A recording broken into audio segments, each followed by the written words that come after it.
All right, the time is now 6:01. I'll call tonight's school board meeting to order. Roll call has been taken. Thank you, Tracy, for that. And we'll go ahead and stand for the Pledge of Allegiance.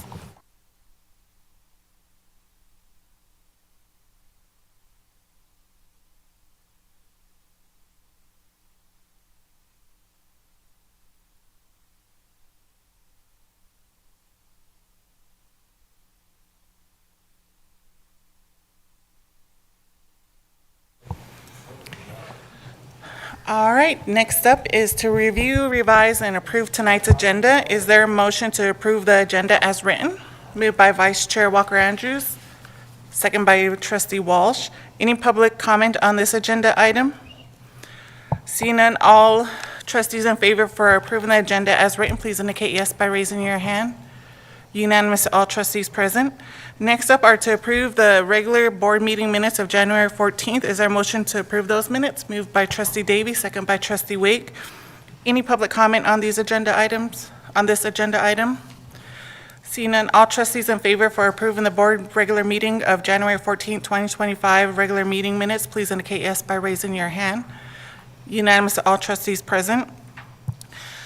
Approval to approve the minutes of the cabinet retreat on January 15th, 2025. Is there a motion to approve those minutes?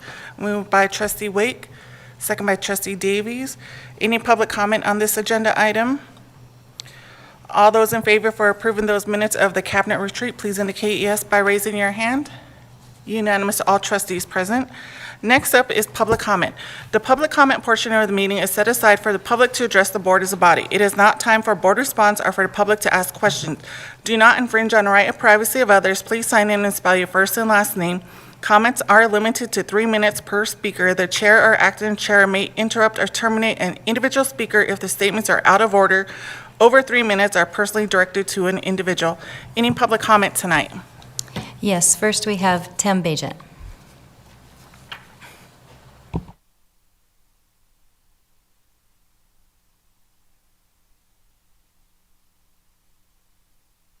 That one right there?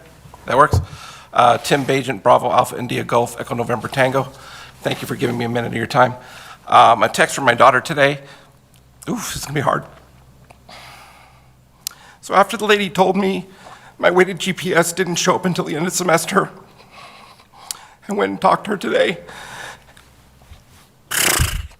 She proceeded to tell me that Missoula County Public Schools do not do weighted grades. I do not know what I'm going to do.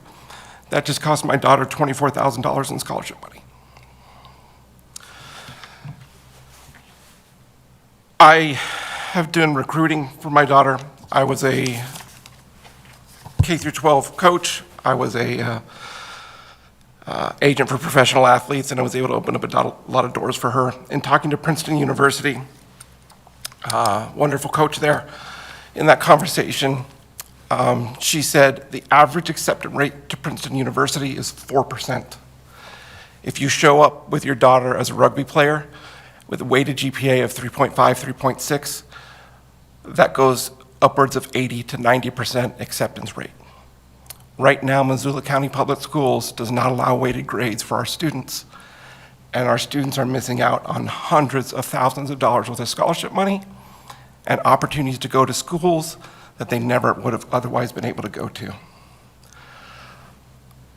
I do not want to be a part of the problem. I want to be a part of the solution. Most of you should have an email in your box right now from the state that I sent.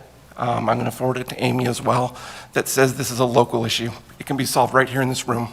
I can't think of another issue that's going to cost you zero money to solve and is going to put hundreds of thousands of dollars directly into the pockets of your kids.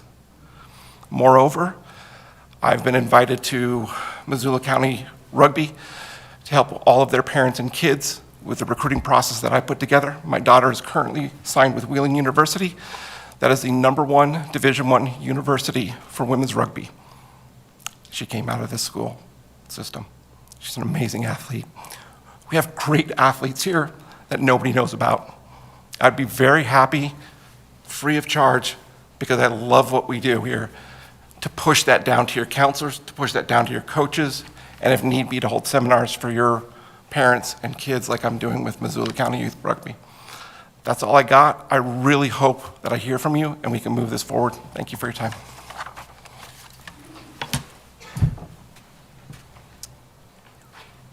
Thank you. And then we have Scott Cheek.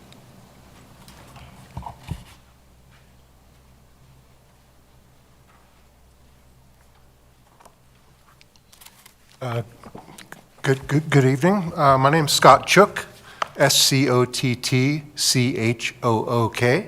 and I'm here tonight to introduce myself as the newly elected president of the Missoula Education Association.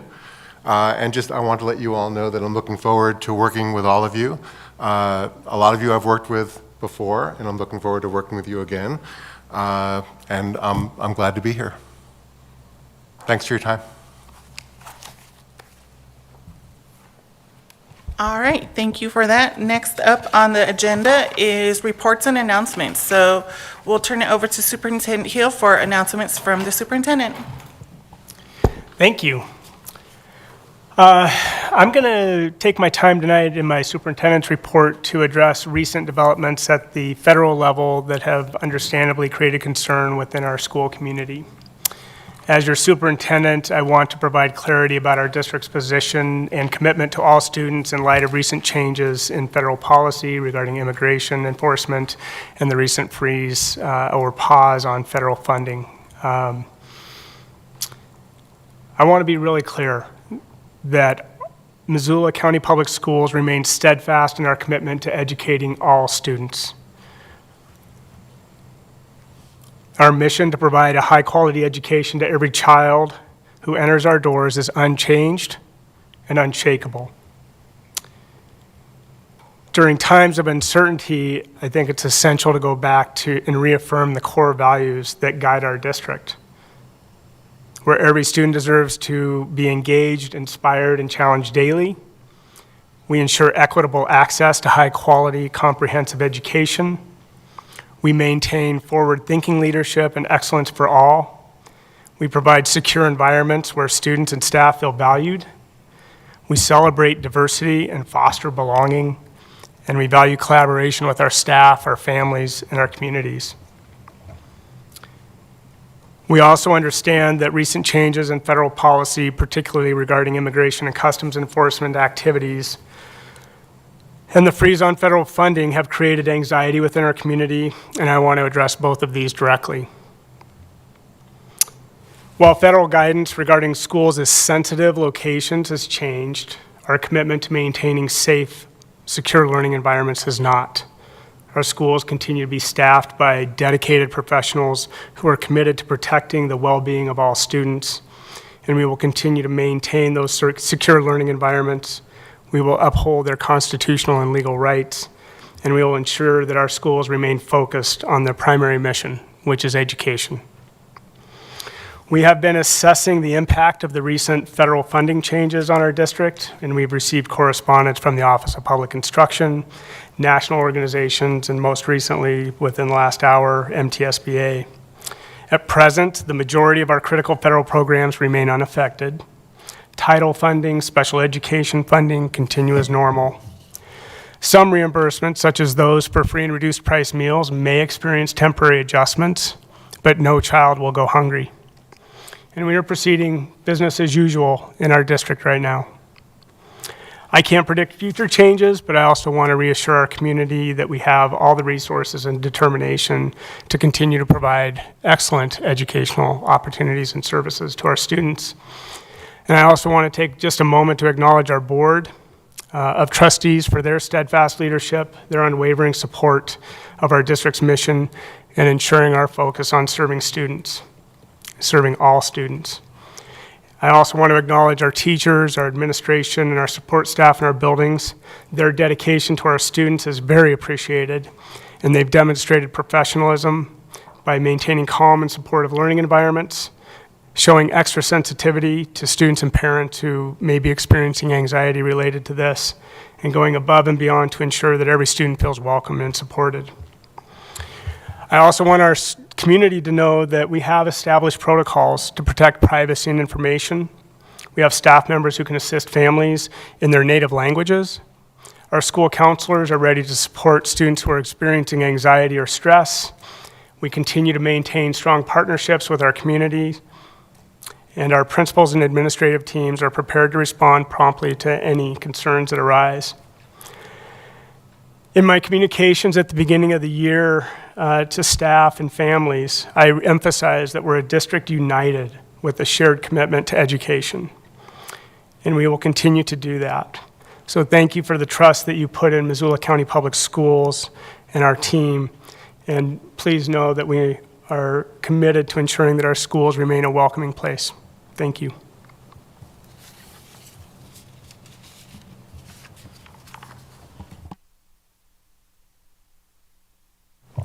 All right. I see no clarifying questions. Get that, remember, from our, okay. Moving on to old business, number 7, which is to approve the second reading of revised board policy 7510, capitalization policy for fixed assets. And this is over to District Clerk, Mr. McHugh. This is the second reading. This is a real quick change to the capital asset threshold. We've talked about it a couple times. Our auditors are fully supportive of this modification. Any trustee questions? Trustee Hayes. Thank you, Madam Chair. I just have a couple of questions.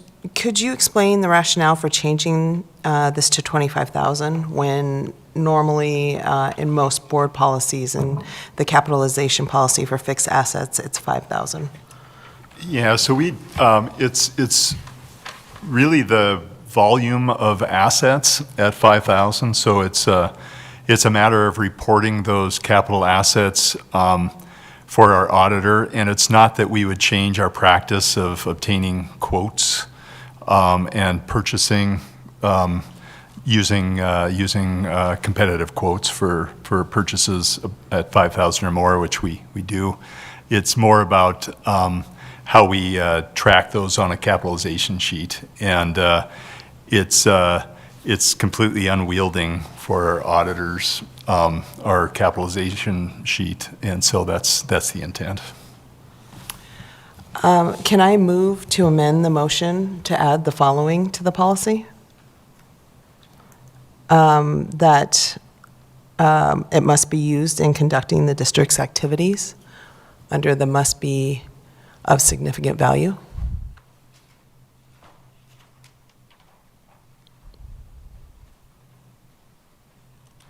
Is that your motion? Yes. Is there a second?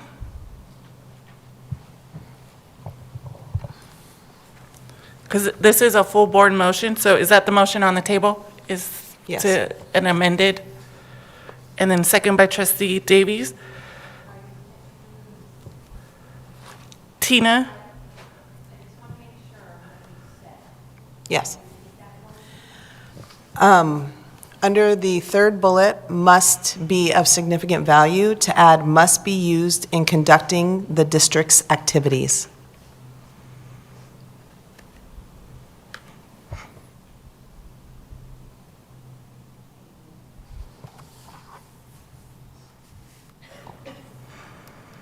Any final trustee comments? Trustee Davies? Can you explain? Can you turn your mic on, please? Trustee Hayes, can you explain why you want to add that? Yes, because I think it clarifies that this is for the district, and that it's not just implied. Yes.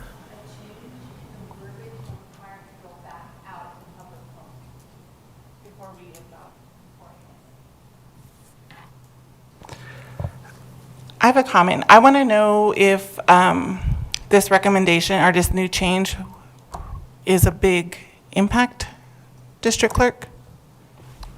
I don't see it as a big impact. I think it's implied from the district policy, but I also don't think it, unless I'm missing something, it's just used in district activities, right? Yeah, I don't. Yeah, because it is a second reading, so if we do change it, then we'll have to be posted back as a first reading of the updated, then go on into the second.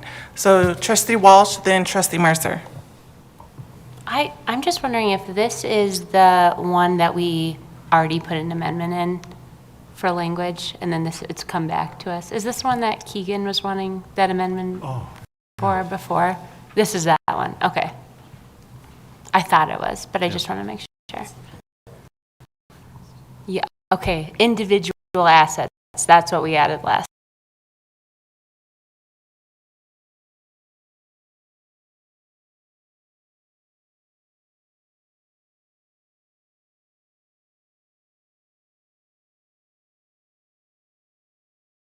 Time, okay. Trustee Mercer? I guess so then, if it's not used, and I don't know if this even applies, this is all, I guess, a little beyond me, but so like a piece of property, like this stuff on the South Hills, we're not using it for anything, so does that make it not a capital asset because we're not using it for business? I'm unclear what this change in this definition would do, and to me, the definitions are primarily to exclude things, so that would exclude stuff that was not used in conducting business. And I just don't know what we might own that is not really used in conducting business, but we own it. So I don't know. I just don't understand it, I guess. The bigger bus purchase next year, whatever makes sense, is it? No, it doesn't. It's something that we, if the board wants to run with it, it's the initial cost just larger, but no, it doesn't preclude us from doing that. Vice Chair Walker Andrews. I just have one quick question. I know you said it, but I've already forgotten. When is it that we're sort of on our own? That's how many years to do our buses? To do all of our busing? Yeah. We're not. We're not ever? No. Okay. Jeez, whew. No, but when we signed this last contract, it's only a 5-year contract, and we were talking about eventually doing it on our own. But that's not real close. No, Okay. I think, this is kind of something we've never done before. Mm-hmm. We're not set up for the structure piece of it. We don't have a bus barn or Right. mechanics or any of that stuff. So this is kind of just that first step to get us going. And I don't know that maybe not, if we ever see us running all 94 plus routes, but maybe we're running 25. So, after I'm gone. Okay, next question. And me. Like everyone else, I really like the idea of the hybrid or electric buses, and it seems to me that the Toyota Sienna is an obvious one. But if we were to actually go to a big bus that was electric, isn't there this entire, I see them charging at the University of Montana. They're not being plugged in some nice little, outlet somewhere. You have to have the entire apparatus for that, right? Yeah, structure. Yeah, and the cost for electric buses are really, really big, and who knows what's going to happen here in the near future with electric and how that's all going to play out and the grants around that. We're working on grants with some groups right now on looking at electric buses basically on the behalf of Beach. So Beach would be the contractor. We could purchase them for ourselves as we continue to build, but I believe they're in the $400,000+ range, $450,000 range, where a normal 52-passenger bus is $120,000. So it just extends that return on investment, and then you have the infrastructure to plug in, and what that would increase the additional cost to try to recover as well. I don't know what that cost would be. Any other trustee questions? This is a full board motion. Is there a motion to approve the recommendation? Moved by trustee Walsh, second by trustee Wake. Any final trustee comments? Seeing none, any public comment on this agenda item? Seeing none, all trustees in favor of approving the recommendation, please indicate yes by raising your hand. All yes, except for trustee Witcher. Thank you. Motion passes. And then we'll move on to B, personnel negotiations and policy. And first up is information only, and it's over to HR, Mr. Lebowski. Thank you. One might ask why HR has anything to do with the calendar, and I'm here to tell you why. Because the lesser-known part of my job is labor relations, and there is a component of the CBA with Missoula Education Association that states that this board agrees to consult with the association in preparation of school calendars. So I lead a calendar committee of MEA members and administration, and every year we meet to discuss the upcoming calendar. We do not discuss bell schedules, early releases, late starts, whatever you want to call them. We just talk about days, basically, and calendars are cyclical. So this is essentially the same calendar, I think, as 14, 15. They just come around. Next year will be 15, 16. So there are a lot of factors that we discuss and we have to take into account with calendars. Mainly contract days for employees. We have a limited number of days that employees work that are negotiated days. Accreditation hours, transportation, and then always the university as well. So what you have before you, as per our agenda setting, is an item for discussion only. This is not an action item. It was recommended that it be information only so that we can have a conversation. There are two options, and I'm sure you already figured out what separates those two options, and that is one thing, and that is the placement of spring break. And as I mentioned, we consult with the university on this. We get their calendars, and MCPS for a very, very long time has been connected with the university in terms of dates for spring break. However, what has happened is we've been experiencing a long stint from essentially March 20th to the end of the school year. It's a very long period of time with very, very few breaks, if any. And that really takes its toll on students and teachers and all sorts of employees. So it was recommended by the committee that we discuss an option of disassociating with the university in terms of spring break and actually putting it sort of in spring. March 20th is my birthday. That's the first day of spring, and so we're not quite there yet. So this is a big decision because it's a long-standing thing that we've always done. So that's what's before you today to discuss. All right, Trustee Witcher.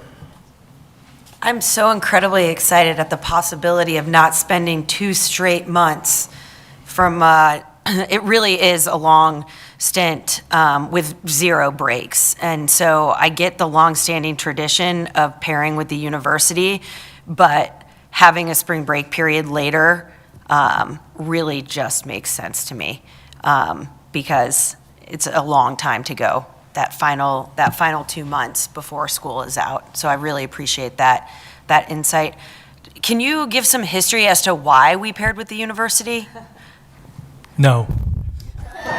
Did we just figure that like all the university professors had kids in the school system, so we wanted it to match probably, like something like that? You know, I know anecdotally over the years it's been tied because it's 2 major employee groups within the city. It made sense. I think in a time when we would evaluate Paxton's enrollment, for example. I think most people would agree that probably not a lot of people working at the university can live in that neighborhood anymore. Although we do have family housing and some other things, we see Paxton's enrollment dropping. The other component of this is the university gets out in May and we get out in June. And that's really why they're probably fine with that as a spring break, whereas we're not. But I don't know the genesis of why that happened. Vice Chair Walker-Andrews, then Trustee Davy.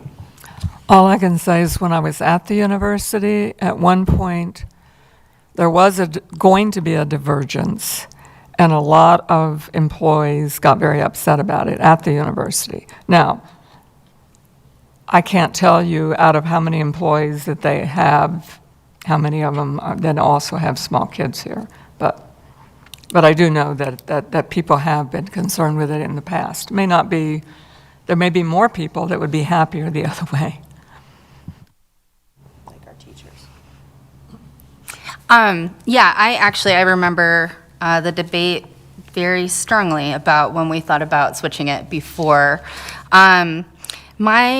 I guess my comment first is that when I was a student at the university as a single mom leaving an abusive relationship, it was really important to me to have that overlap because it was a week I actually got to spend with my kids. So that's kind of just personally the first thing that comes to mind. I did see the public comment about it, and I definitely understand like the way it falls oddly in the calendar for teachers. I'm wondering if you can clarify if MEA is asking us to make this change, or if this is just, hey, we want to put in general this in front of the board.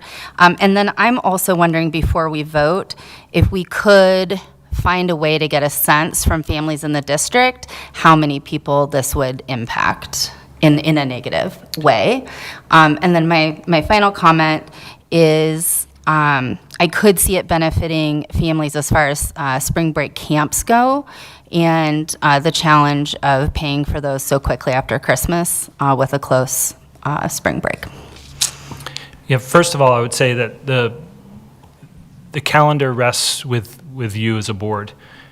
We consult with MEA as per the contract. That committee is made up of administrators and teachers. I've met with all the principals. We've talked about it. There's definitely consensus from administration to move it. There's some folks that are in the middle. We have to keep in mind, I mean, if this opens up for public comment, if Scott's still here, perhaps he could step up and give MEA's insight. But we also have, beyond the university, we have a lot of other groups to think about, like our surrounding districts. And I know that Superintendent Hill has chatted with some superintendents and about this potential change and what implications that might have. It is one of those things that some people are going to be happy with it and some people aren't. From the person in HR, from an employee standpoint, I've heard overwhelmingly that this move would be a positive. I'm sure there are people that disagree with me.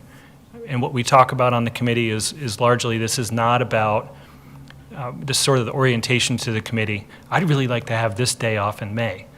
Can we put a date? No, it's not about you as an individual, it's about the collective. So I hope that answers your questions. Yep, and tonight's information only, so there will be no voting tonight on any of this. This is information only. Trustee Walsh. So my question was about that public comment. Does this second calendar with the April spring break option, does that make it so that the third quarter ends before spring break? Is this? It should be on there. I'd have to look at it. Because the problem with following the university's spring break schedule was that it really disrupts that quarter and puts this big break in. The quarter would be April 3 in the first version, and then it's also April 3 right before. And I think we discussed that in the committee. Okay. The placement of the quarters. Great. Yeah. So, and I think if our big goal is improving academic achievement, I think we really have to look at infrastructurally how we can improve that experience for students and teachers. And I'd just add, there are impacts whenever you move something like this. Like, we'll have an impact on spring sports. There will be some activities that will be occurring during that time, just like it does during the winter break. And we keep an eye on our district music festival, which is why high schools have an April day. Lots of different components and pieces. Any other questions or comments? Trustee Mercer, then Trustee Walsh. So unrelated, but question and comment. The comment is, we're just baking in that there will not be conferences second semester in middle school anymore. I continue to think that's a bad idea. I think kids going into high school, I think a parent-teacher conference in January before they set their high school schedules would be a really good idea. My question is, are all of these schedules now running at absolute bear like the minimum minutes we need for funding. Every one of these is as low as it can go. Is that right? Not exactly. We're pretty close to 1080 in middle school and high school. We are pretty far over in elementary school because the requirements are much lower there. In terms of conferences, we've discussed conferences in the calendar committee.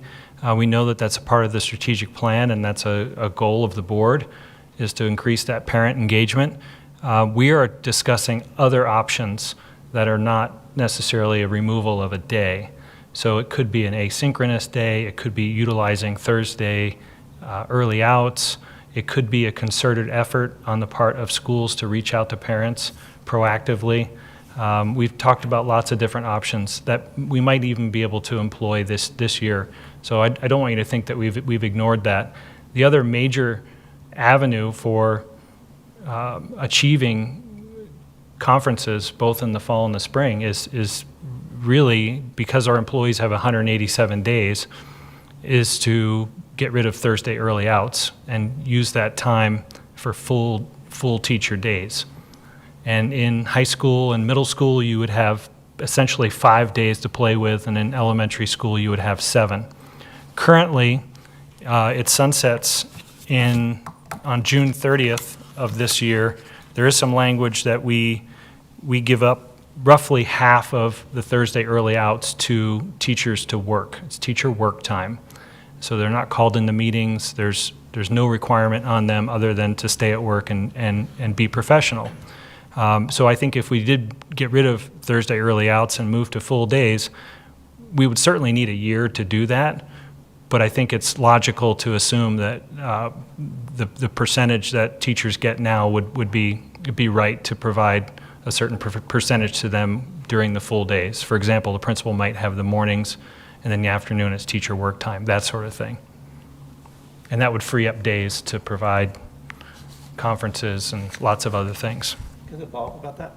So that's a creature of the CBA? Or The 15? the Thursday early outs are? Thursday early outs are not a part of the contract. What is a part of the contract is the utilization of those Thursday early outs. So we decide if we're going to have Thursday early outs. How that is being utilized is part of the CBA. And essentially in elementary school, there's 36 of them. Elementary school, they have 18. And in high school and middle school, they have 15 of 36. Trustee Walsh, then Trustee Davy. Okay, my question is about these 2 half-days. Is that out at 11 a.m.? Can you give me the date? November 13th, and then this one's March 12th. Elementary. Are those conference dates? Well, the exception is March 26th, but then it shows that March 12th would be a half-day. So November 13th and 14th are conferences. Okay. And actually, I think the conferences occur in the evening, and then I think the teachers have off on the Friday? Half-day. Friday's off, and then they work a half-day and have conferences half-day into the evenings. And is that half-day pickup time for parents 11 a.m.? 11 a.m., okay. I don't think Yeah. it was on the calendar before, but it was a great source of anxiety for parents to find what time. About what time? Because it yeah. only happens twice a year, so I really appreciate having it on the calendar. Okay. Because that's one of the first places people go to look. Tracy, did So- you get that? Thumbs up. Excellent. I think this is what you're referring to, early release exceptions, November 13th, March 26th, that says 11 a.m. Is that what you're, Yeah, but I'm just trying to clarify that 11 a.m. is also the pickup day for like March 12th, that half day, or the pickup time. Oh, is it not? Not March 26th. Yeah. Because March 26th is just a day. So this might on just be a your little typo. calendar, yeah, Just on an your error. calendar, you don't have the triangle? Yeah, we'll fix the date on that. Yeah. Good catch. I'm just appreciative of the time. Do you know how many people have looked at this thing and not picked that up? Good for you. Well, listen, people would ask me what time, and I can't find it. I don't know. I gotta find out. Vinny? Just Trustee Walsh's comment, we've also tried to be mindful the past couple of years of sending out Blackboard those weeks and reminding families, all families, of the pickup for, because in the fall, it's 11 for EL5, and then for middle school, it's 11:30. Trustee Davy? Oh, do you have a follow-up? Just a follow-up. Can I request that those get sent out that morning? You know, it's just so helpful. That's when we need to know. And, you know, me included, so. Trustee Davy, then Trustee Witcher. Trustee Walsh, I'm picking up that you have a child in elementary school. I remember those days. I just wanted to clarify, I know we're not voting tonight, but I'm hoping before this comes to us as a vote, that we might have an opportunity to solicit feedback from the public. Yeah.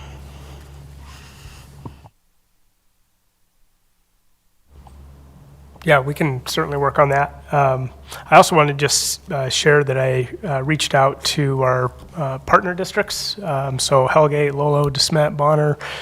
They're also, when you take the totality of all of them, they become quite a large employer group, and they were far more committed to whatever calendar MCPS adopts than they were the college, and in fact, all of them were supportive of moving away from doing spring break in March. And again, we're not going to make everybody happy, and you know, someone might have said, well, can we do the second or third week of April or first week of April? But we had to land somewhere, but that was the feedback from our partner districts. We share a lot of kids between partner districts with families who have kids in high school and elementary school, but we also share a lot of staff. So we have staff who are connected to them, and they have staff that are connected to us. Trustee Witcher? So when is the funky kindergarten schedule going to be decided on? It's a great question. Great question. We'll start the process next week internally. We'll start talking about registration for EL and kinder, and then conversations with principals, and then to their scheduling teams. We'll want to get feedback from our kindergarten staff. How does it look? Like, I think Trevor made a really good point earlier. There's no perfect schedule. 2 years ago, I think it was even harder for families because it was even a little more quote-unquote funky. But I think we just continue to try to solicit feedback, try the best we can to tinker with it to make it more efficient for everyone. But I don't know if we'll ever get to a place that it's perfect, because the needs of the kids, the you know, building up stamina, those days, how we utilize them, the assessment of the students, trying to make sure that we're staffed appropriately. There's some complexity in that, but I'll for sure keep the board updated as that evolves and let you know where we're at in those conversations, and then give you an update so we can get feedback. Yeah, and a comment the board leadership talked about when we were discussing this was, especially for like Jeff and I, we've been on the board at the same time, and how we're doing another schedule change. But I think one of the things as a board that we really look at is, like, we really do solicit that feedback, and we do listen to our teachers, parents, and our families. So I think this is, you know, if it worked 20 years ago, it's like good, but we're 2025, and so I think we really should look at what works best for the community. So I'm anxious to hear feedback. So we'll wrap up with a couple more last few. So Trustee Davy. Yeah, thanks. Sorry, I just realized I'm also really interested in the impacts of ending early out, and if we could kind of wrap that into one feedback selection or discussion later, I would appreciate that. I think certainly, I think that one's going to take a year. It would take some time, for sure. If there is time, would it be possible to take public comment? No, we have to take public comment. Oh, you have to? Okay. All right, so thank you all for that, and I look forward to hearing the next steps of that. And so now we will move on to public comment on this agenda item.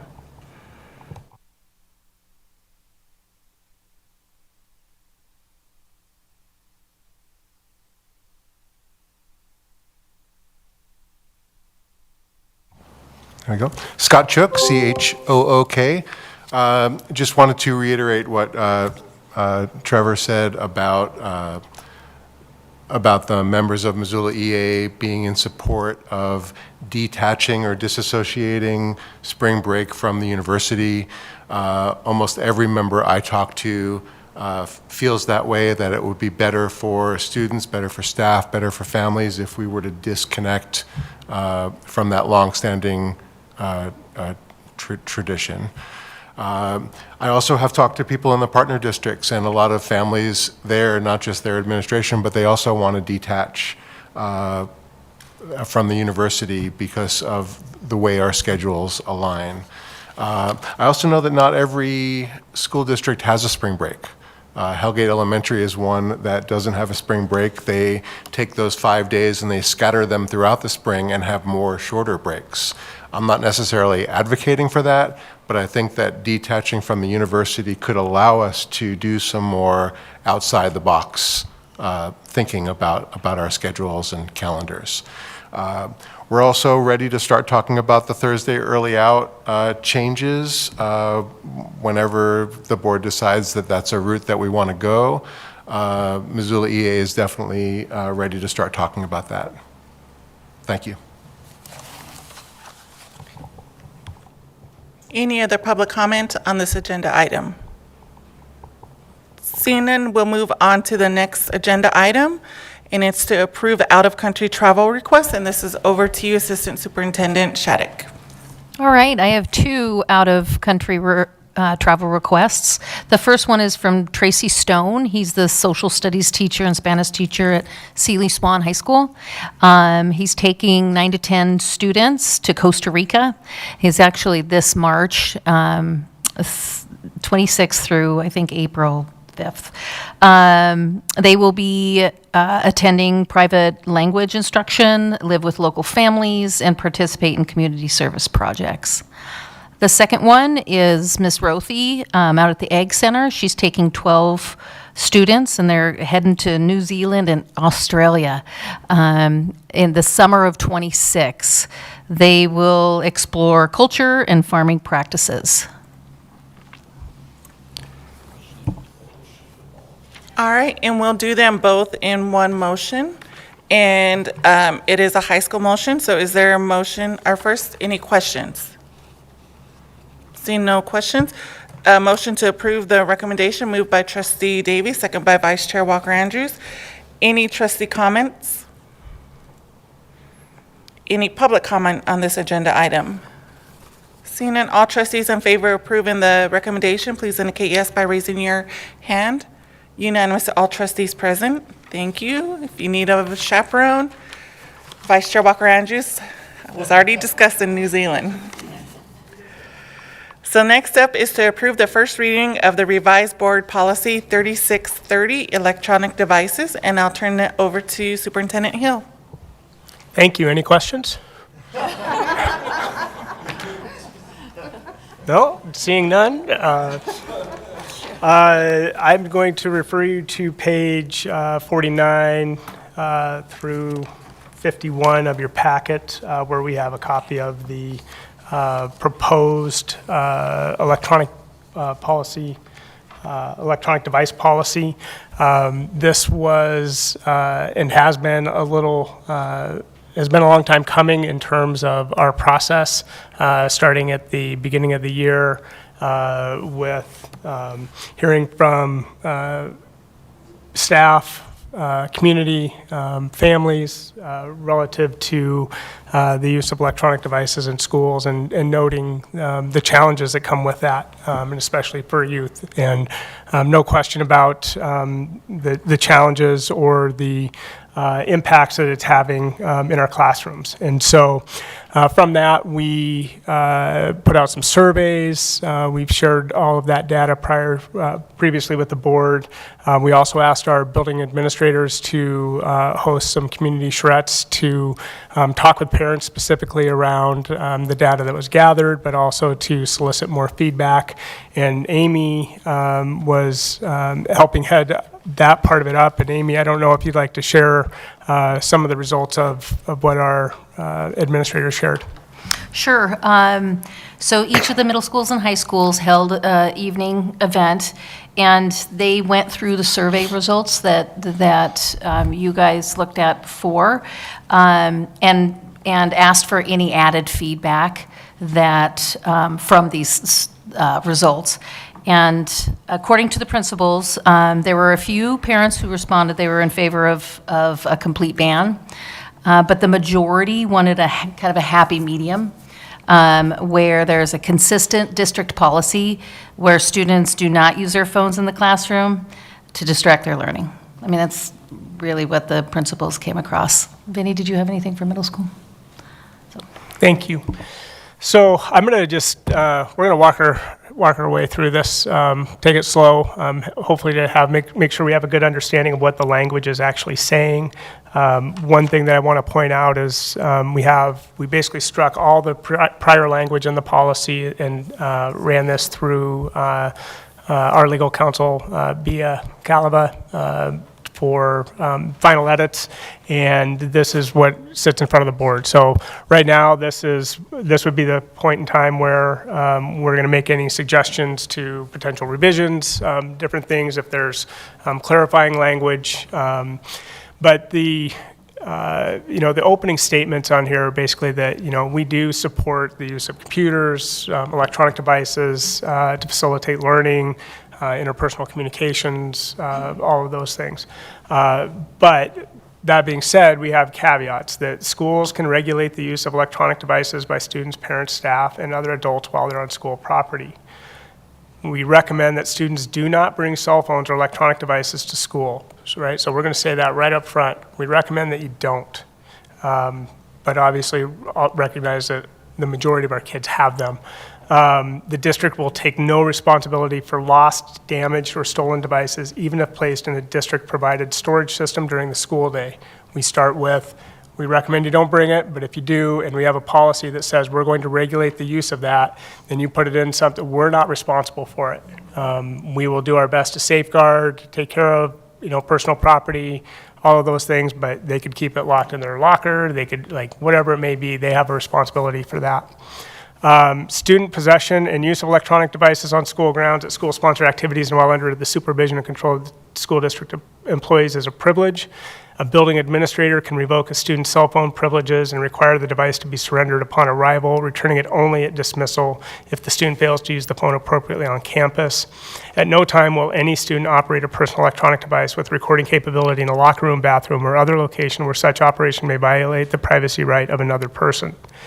So in the policy, as we work through kind of getting feedback from parents through surveys, staff, listening to conversations around this, the recommendation for elementary and middle school, so EL through 8, is essentially that they are prohibited from using cellular phones and other electronic signaling and listening devices on campus throughout the instructional day.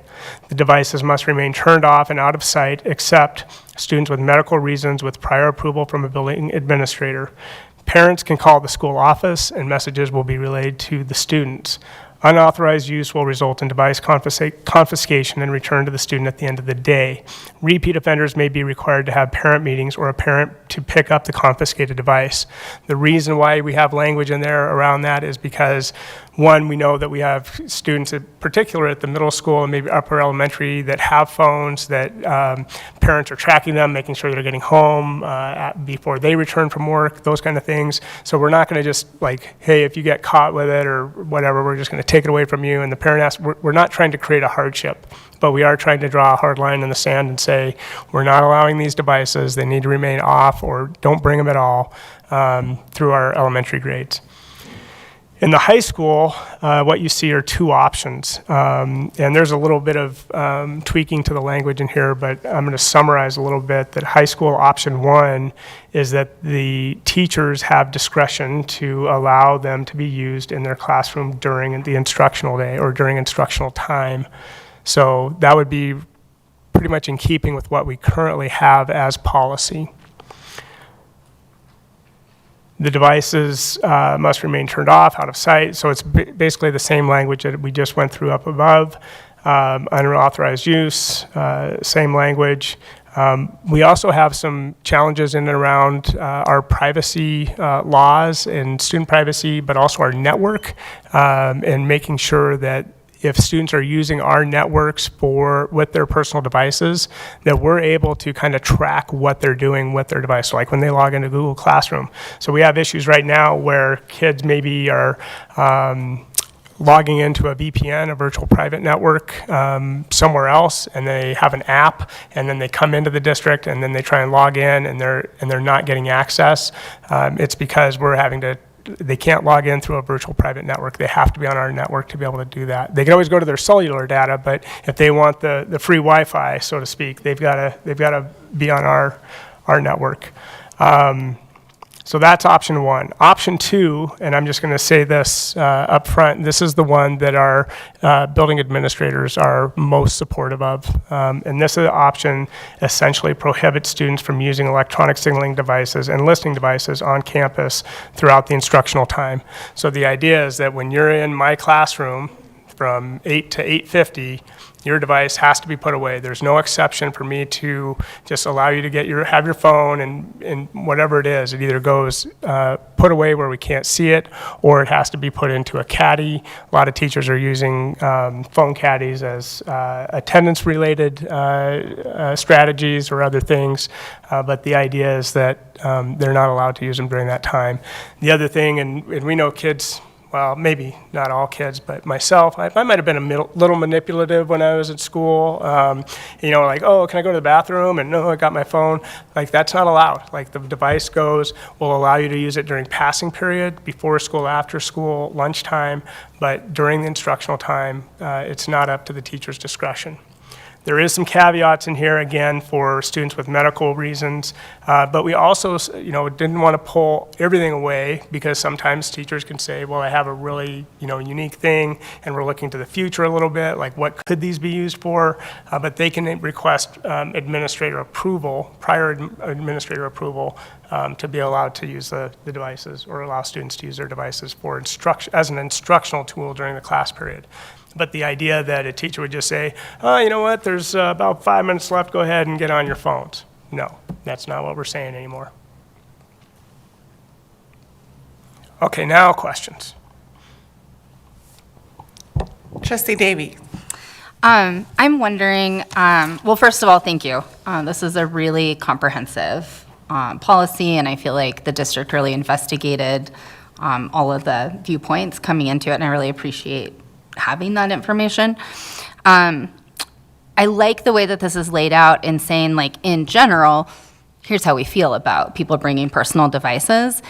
And I know one of the tricky things that comes up is when students are using them to bully another student. And I'm wondering if there's any leeway in this front section to add something that obviously, like, goes through BIA, but that could say that, like, using phones in a way that violates the MCPS conduct policy and or interferes with another student's safety, privacy, education could also result in loss of privilege. So I would suggest that. I think that's it. So just to clarify, you're hoping maybe we could put some, and I'm going to say in this section where we regulate the use, something that's more specific to violating other policies around bullying, harassment, intimidation. Okay. Trustee Walsh. I just want to clarify, I know we had part of our community who was really strongly wanting a full and total ban, but it's my understanding one of the barriers to really be able to do that feasibly, we'd have to close our open high school campuses. Can you just lay out for us kind of why a total ban wouldn't make sense for our district? I know we heard from, especially Willard's principal was really compelling in why access to cell phones for his community was important to have, but I think, in conversations it's come up as like, a total ban just wouldn't work for the diverse community that MCPS has. Thanks for putting me on the spot. No, it's a good question, but I think the response is you could do a total ban. I mean, if we really wanted to. I think what this policy is trying to reflect is that we sought input from our community, and the majority of the response was not for a total ban. Going to a total ban is going to require money, number one, because we're looking at having to buy something to, like a yonder pouch is a common example of something that's used. It's electronically sealed, and then so there's that, and then but I don't know that.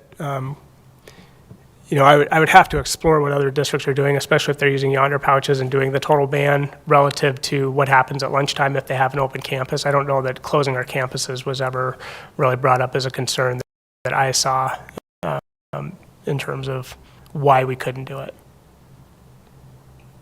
It sounds like Amazon also now sells the magnets required to unlock a yonder pouch, which has made those not as effective as they were when they first hit the market. Yeah, so you have to decide if you're buying stock in yonder pouches or demagnetizers. Vice Chair Walker Andrews. I just had one comment, which it seemed like if we really wanted to say something about no cyberbullying, et cetera, that maybe in the same place that we have, you can't have a recording device in a bathroom, sort of a place for that. And the other was, I was actually going to speak to the issue of the money with those pouches, because I saw a story about a California school that was doing that, and I believe that each pouch was like $75. Then it was about a $30,000 annual per school just to keep it running, and then about $70,000 per school to set it up to begin with. So when you talk about 4 high schools and some junior high schools, maybe that you need that becomes pretty amazing. Trustee Mercer, then Trustee Witcher. Okay, first question. In the elementary one, it says they're prohibited from using. So I just want to clarify, that would not prohibit someone from bringing a phone to school. It just has to be off, or a watch out of sight. They'd have to take it off. I'm a little bit, but that would be okay, right? Okay. I appreciate the may confiscate the device, but for me, I cannot see a situation in which we deprive what I'll call a latchkey kid of their only communication device. I can never see that being okay. We send them home to a house that no longer has a landline with no phone. And so I get that makes enforcement harder. I'm all for may require a parent meeting, but I'm personally quite opposed to any possibility of confiscating the device and sending them home without it, because they have no other, they're home alone and they have nothing, and I just think that's a problem. For the bathroom thing, the final bullet point, I would encourage everybody, or you guys, when you're revising this or thinking about it, 41.8.213 is Montana's privacy and communication crime, and it makes it a crime to record any conversation clandestinely without the knowledge of the others, regardless of where it is. It doesn't matter. It also makes it a crime to use a cell phone or whatever to threaten or harass someone. So you might expand that a little bit to cover what would be a crime anyways, that you can't record someone without the knowledge of all parties, so they don't go astray. My final, I guess, sort of cleanup point is on the third bullet of both the high school options. I think there needs to be some language that leads in. It says these devices must remain turned off and out of sight, but that's not true under bullet 1, it's true under bullet 2. And so I think it's something like during instructional time, these must remain off and out of sight, because it just doesn't make logical sense when the first bullet says they can have it during passing period and the third bullet says it needs to be off. So I think it needs some like lead-in language to say that the third bullet's actually referring to the second bullet, if that makes sense. So can you clarify again for me which code you were referring to? What was the number? 41.8.213, privacy and communication. 1C is the, like, you can't record people without Yeah, knowledge. that's the surreptitious recording. Yeah. Yep. And then for that second bullet, would it be better to state during instructional time, use of these devices and transpose that? Well, no, I think it's the third bullet just says standing alone, they must be off and out of sight, but that's not true. Under the first bullet, they can be on and in sight during the passing period. So it just needs something that says on the third bullet, during instructional time, these devices must remain off and out of sight. Just because it's Okay, it's gotcha. detached kind of there. Got you. I'm going to try not to ramble, but I have so many thoughts on this. You know, the first one, I have this real, like I went back and forth with 1 and 2 and 1 and 2 because I think for the first time as a trustee, I'm being asked to directly tell teachers what to do inside their classroom outside of curriculum. And so for me, I'm like trying to think, I met with some teachers about how that feels.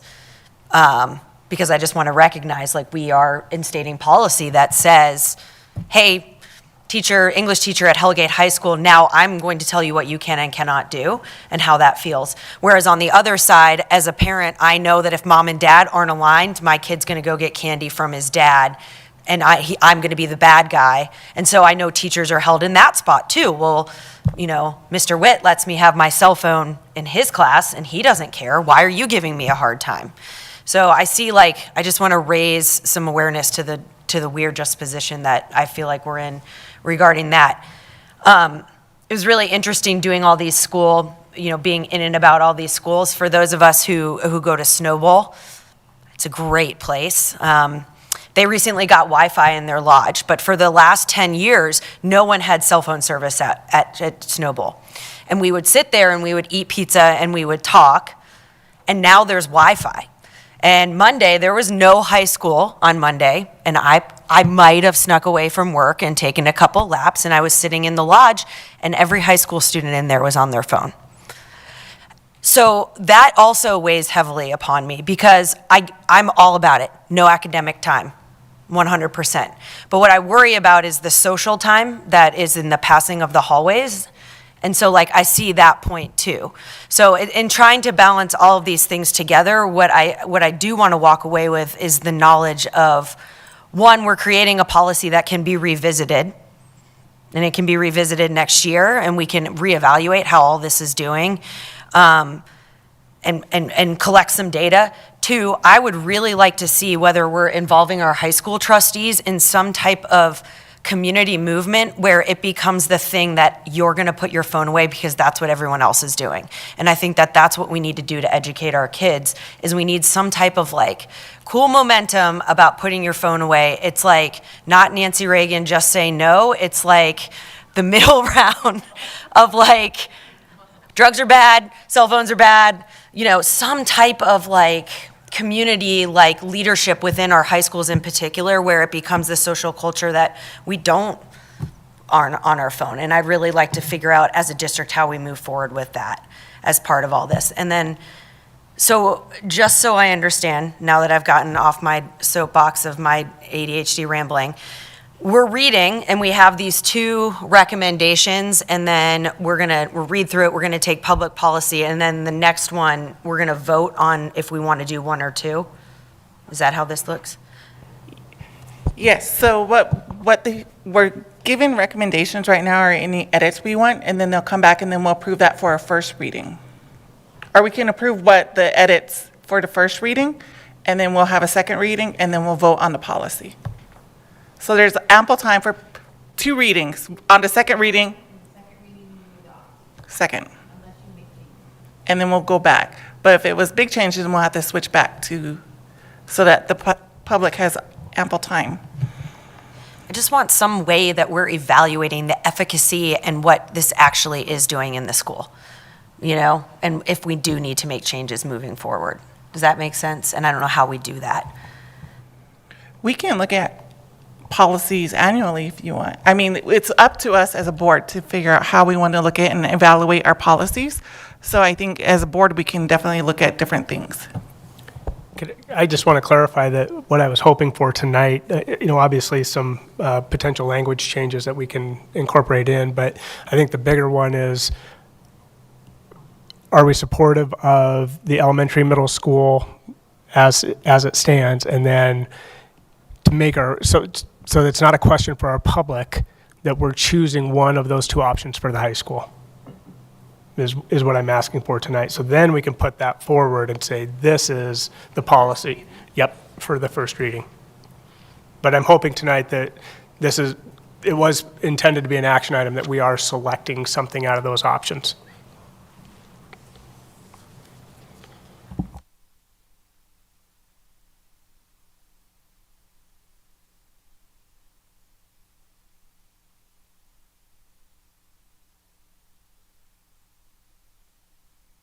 Yeah, approve of edits and looking at either option 1 or option 2. Like, I want to be able to tell the public, you want to be able to tell the public, this is what we're putting out there for everybody to bring back public comment.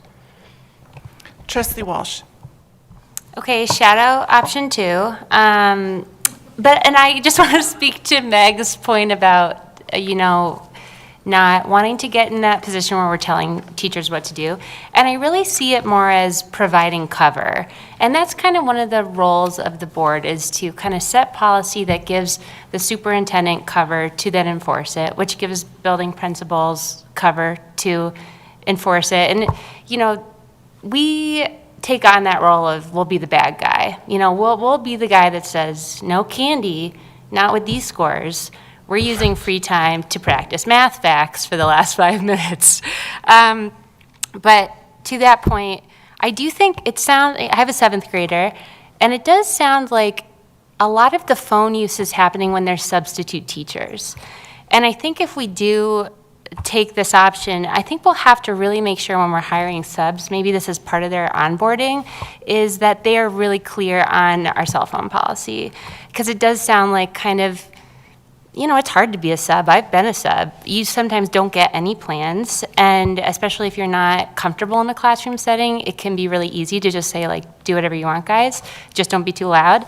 And so I think we'll just have to get really clear. If we want to make sure we're having fidelity to this, we'll have to, it sounds like that's one of the weak areas. Teachers are really for this and doing a great job already, but it's the substitute periods that we get weak.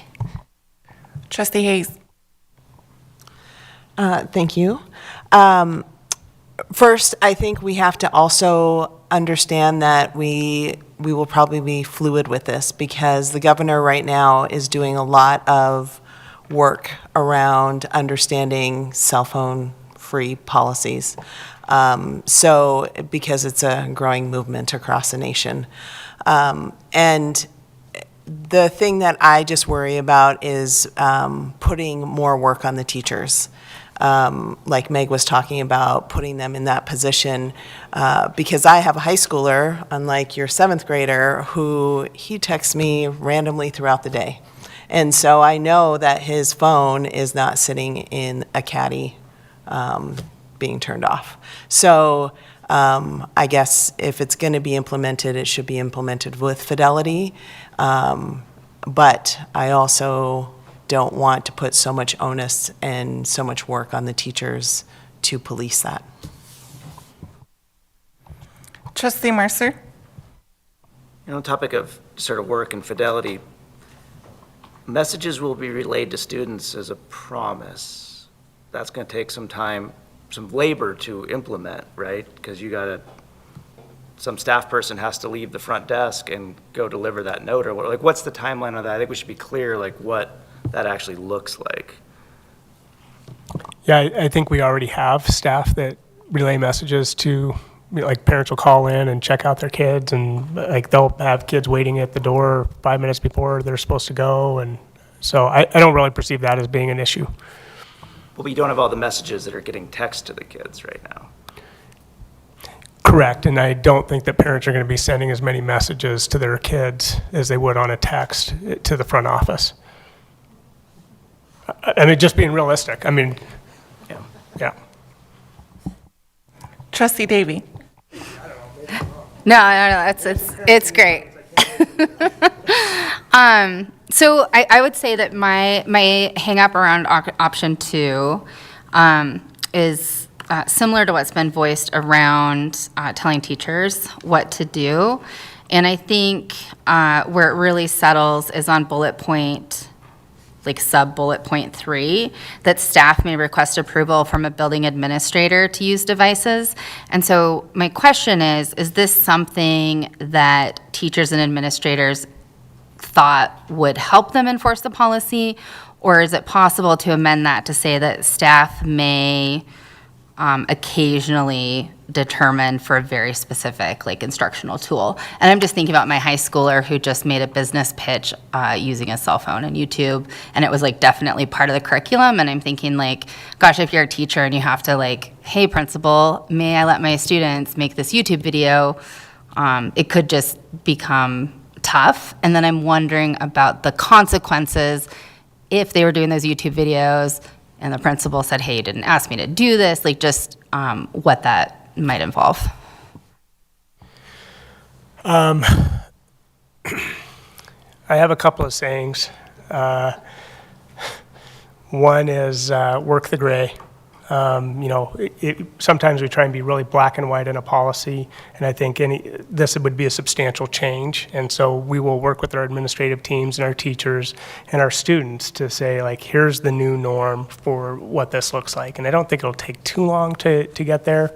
The other one that I like to say is don't let a good decision get in the way of a bad rule. And so there are going to be times, I think, where there's some exception, and I think that's what we're trying to parse out here. It's just really hard to do it in concrete language. But going back to, I think it was Trustee Witcher who said, this is fluid. We can bring this back in a year. Like, we can take time, take stock, and that was actually in the original timeline, that after implementation, we would bring it back to review administratively, and then if we need to make recommendations for additional changes or things that, pinch points that we didn't consider or realize, I think we can do that. Any other? Trustee Walsh?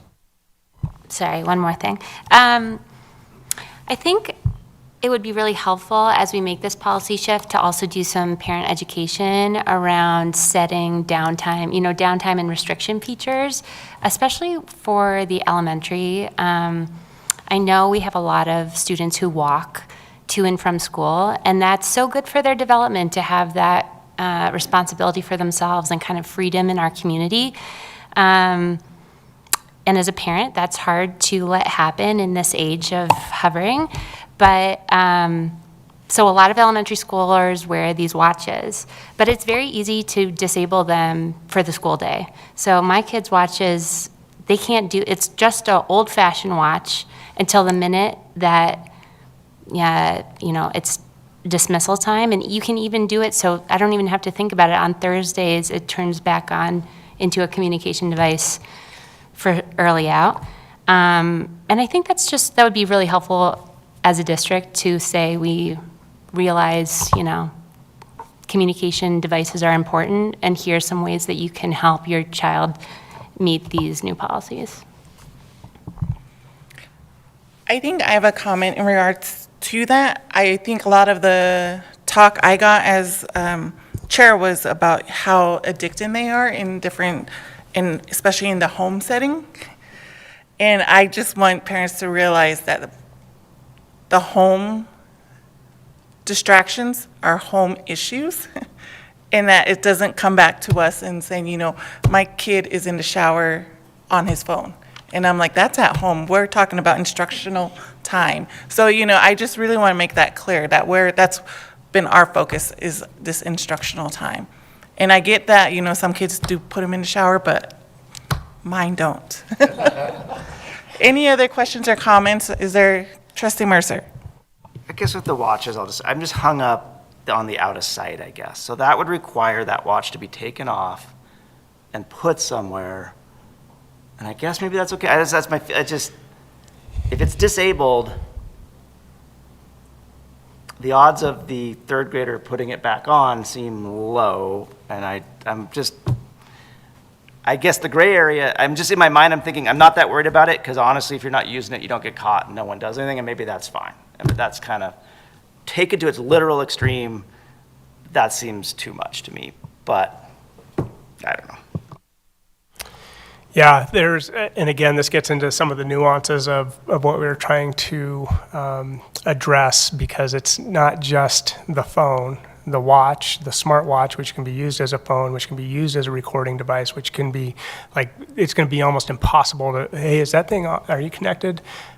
When you hear the stories of what happened in high school classrooms relative to academic dishonesty and the fact that kids can control and like will load their notes in, have their earbuds in, and they can sit there and have their, not music playing, but their earbuds reading the answers to them to tests and giving it, like, there's a whole lot of stuff that's going on that's that becomes part of this. And so it was one of those ones where, well, what do you do? Like, do you just let them have it and know that, like, that's the workaround to no devices? Because now I'm constantly distracted by this thing that's on my wrist. I'm still getting my messages. I'm still getting, notifications from Instagram. So it was trying to address that. I just don't know if there was a really great way to do it, other than to just say, like, out of sight. I was just going to say, if it's completely disabled and it's just a watch, it's really not that smart. So, I mean, that's me working the gray right there, okay? All right, is there a recommendation from a trustee? Have we decided on an option as well? Trustee Walsh, Option 2, I'm for it.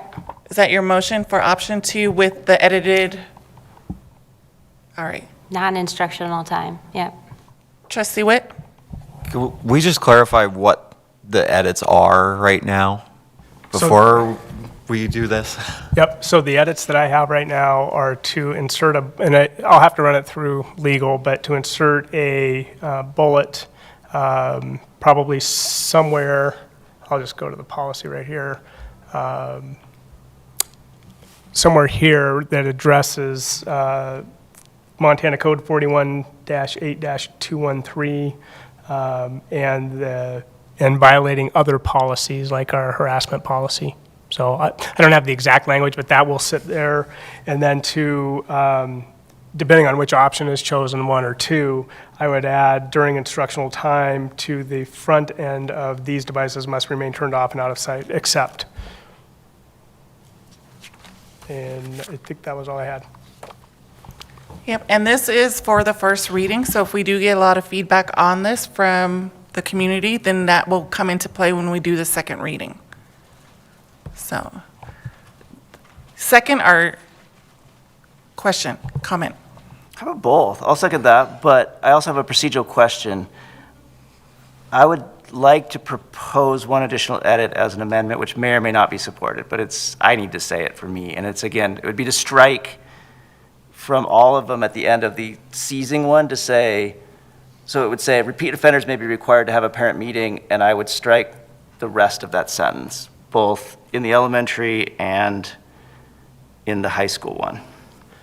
So to clarify, though, at the beginning of, the very beginning of the document, the district says that it has the right to regulate. And so we could prohibit that child from even bringing that phone onto campus. Full stop.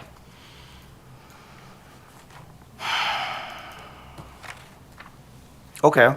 I'm actually more okay with that than you've taken it away from them. Again, maybe it's my world. My house does not have a landline. It just literally doesn't. And so 911 is that cell phone. And so it's one thing if you don't bring it and it's still at the house, I can live with that. But to have taken it away and not give it back is a problem for me. I think from maybe like a due process standpoint, I'm the administrator, kid keeps violating the policy, we've taken it away, we give it back at the end of the day, we take it away, give it back at the end of the day, right? Maybe the next step is, hey, we're gonna have a meeting with your parent and we're gonna talk about this. And understand that as a parent, when you come in, we're gonna have a conversation around, here's what the policy says, we are enforcing it, this is a problem for your child, and we want to address it. How can you help us solve this? before we say, we're not going to give it back to them at the end of the day. Like, I just see that there's more, it's not just I'm taking what you say to heart. I don't want to send a kid home without the ability to communicate with a parent. But I also think there's a point in time where we say, fine, when your kid shows up to school, that device comes right to the office, and then we give it back to them at the end of the day. 100% love that, because that does, I mean, and that, so that would be, it may bar it from campus, may require it to be turned in at the beginning of the day. Again, this is a little bit the public defender in me.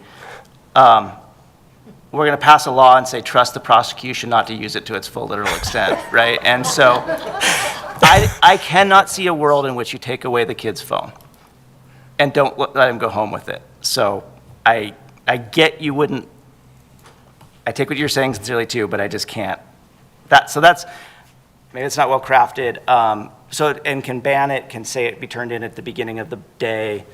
But I just can't, I need to at least voice this, or I just can't support it at all, because I just am.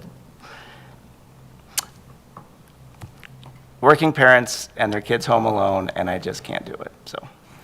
Yeah, no, and I think one of the things too is that we don't do anything with the procedural part of this. We do the policy, and then we leave the administration with that procedural part, and that's what he's talking about. And my policy is that it's never okay, and that's what I'm asking in policy, is it is never okay to take the kid's phone away and send him home without it. And that to me is a policy. That's the outer limits of the law. And it's not enough to me to say, well, procedurally, we won't do that unless it's really important. And I get it makes enforcement harder. And I might be wrong, and maybe I'm just talking too much, but like, I need that to be a vote, and so that's my motion. There's already a motion on the table, so unless Trustee Walsh wants to. I can't move to amend the. Oh, wait, you did move to amend. Recommendation. I mean, that's all I want to do. And if it falls down, I just need that. So. Do you accept that friendly amendment? I sure do, because I feel like we could just take out, or a parent to pick up the confiscated device and end with repeat offenders may be required to have parent meetings. And then we could, then the procedural takeover can be it. It was an or. If that matters, Cohen. Language is important. Any other comments there? Is there a second to the friendly amended comment or question second? A question. So the major problem here is simply the 1, 2, 3, 4th bullet, say, under elementary and middle schools, where it says repeat offenders may be required to have a parent meeting, because that's the only place it doesn't say we'll give it back to you at the end of the day. So that's the one line, right? It's striking the or a parent to pick up the confiscated device, and then the same thing on, if we're doing option 2, Right. it's just identical Just language. the same, yeah, okay. And it was seconded by Trustee Davies. Any final comments from a trustee? Seeing none, is there any public comment on this agenda item?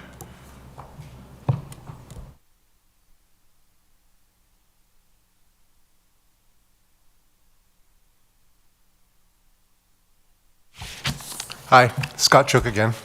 I first want to applaud you for having this really difficult and important discussion. Having spent 20 years in middle school classrooms, I can definitely tell you that the distraction factor is over the top. So doing something is important. But I also want to share with you that there are some, what's the phrasing, compelling reasons that sometimes in middle school classrooms those phones come out. We have a yearbook class at Washington Middle School, and they use their phones to create the yearbook. They have special press passes that they wear, so when they go to sporting events or they're in the hallways, it's obvious that they have permission and administration approval to be there. Another example is a lot of different classrooms, social studies, English, they make video projects and they use their phones as cameras and video editors, and then they upload those to where they can submit them and then show them to their classmates. So I would hope that you might consider having that compelling reason bullet in the middle school section as well as the high school option 2 section. Thank you.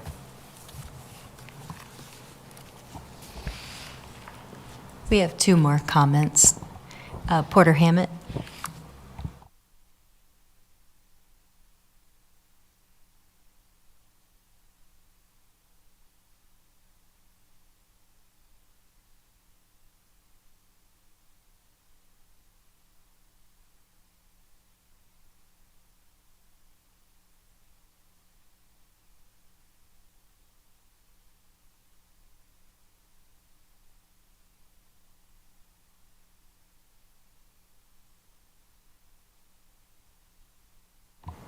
There we go.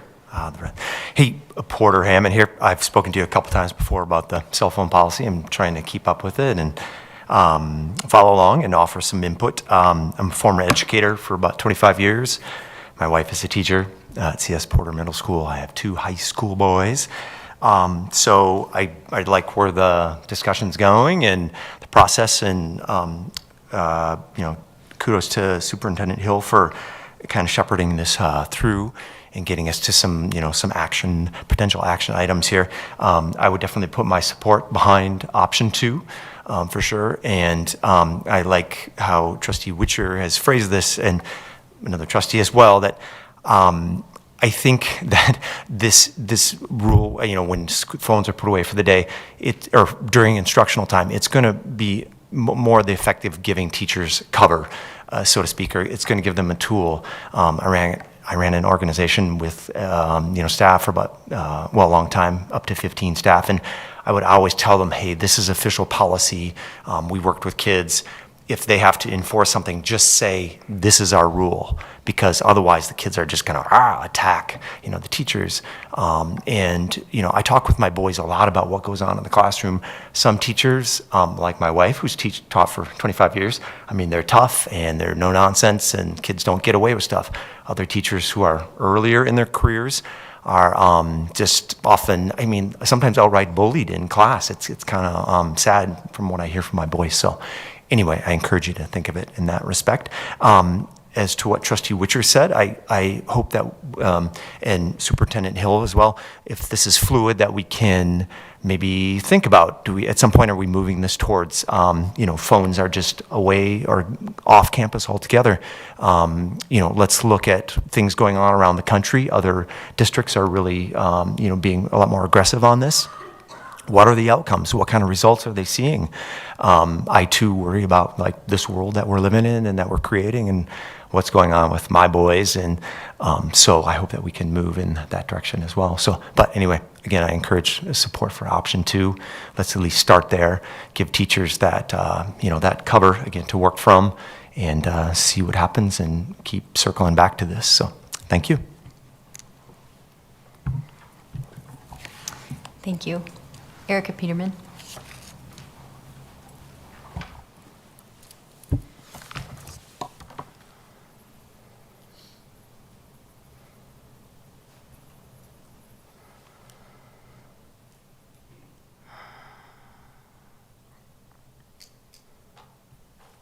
I wasn't even going to talk, I was just going to listen today, but then I realized you were actually choosing between 1 and 2.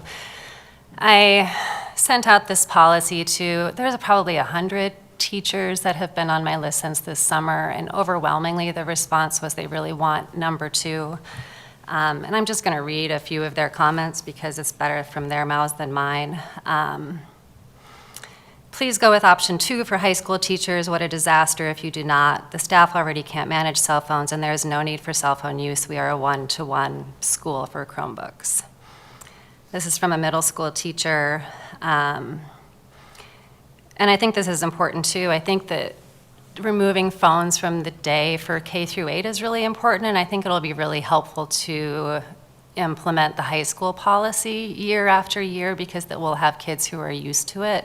So I do think that will be really helpful. Oh, shoot. This is from a PE teacher, middle school. He says, I am admittedly opposed to option one. Some teachers allow students to play on devices as a reward. Some teachers have little discipline and/or follow through in their classrooms and would just choose to ignore as to pick their battles. Dealing with phones is a battle many choose to ignore. If there is a solid line in the sand, the enforcement would be much easier for all. I am an advocate for zero tolerance with these devices at schools for all age groups. All teachers, everybody's different, humans are different. I think everybody has their strengths and weaknesses when it comes to teaching. I think the same way with parenting and everything. And some are really good at a really strong phone policy, and then there are teachers who aren't. And my son is a high schooler, and he says that it started out really, really well at the beginning of the year, but it's dropped off in most classes. And I think that's because it's put on the teachers, and I do think there's an opportunity, and I think the state should step in on this opportunity to kind of innovate a solution that isn't yonder pouches, that still lets kids have access to their phones, but are somehow put away in a consistent place in every single classroom. So, and maybe that, starts freshman year, and so it's just part of the curriculum. And I feel like there's a cheap, easy way to solve this. And I think that especially if the state is going to be really enforcing these policies from us, and I don't know if they are. I am meeting with them this week to talk about this, because I think that we also need to have solutions for teachers and not just, hey, this is what it is now, you come up with how to do this, because it's a big deal. It's a huge culture shift. The last thing I want to just thank all of you. I think it's a huge culture shift, and I appreciate the communication with the superintendent's office. I appreciate how, I think, open-minded and thoughtful you have all been about this, and it's complicated, and it's made more complicated because of everything that's so complicated about public education right now. And so thank you for being here all the time and for trying to be part of the solution.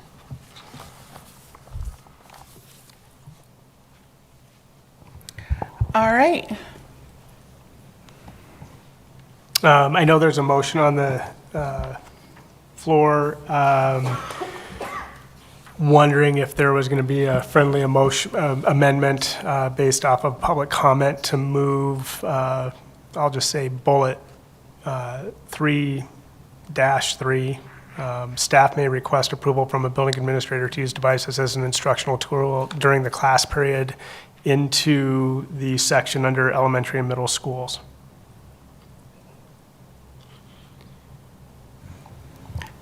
Trustee Mercer? Can I amend my amendment to, and I guess the question is not both of those bullets, but just the third one? Because I will say, I will agree that, so if you're writing exceptions, right now there's none, so you literally couldn't take a photo with your cell phone of the assembly in middle school. That would be categorically prohibited by this policy. So that would be my reason. I would add that the staff, transposed or move over the third sub-bullet from the high school into the elementary as well. Trustee Witcher? I'm adamantly opposed to it. I think EK through 8 needs to be no phones. I think that the gray area is that, the kids are going to snap some photos, but if we don't set a firm standard of that EK through 8, I don't want a friendly amendment. They have a Chromebook. You can do photos and videos on your Chromebook. There's other things you can do. You can make sick footy outside of the school hours.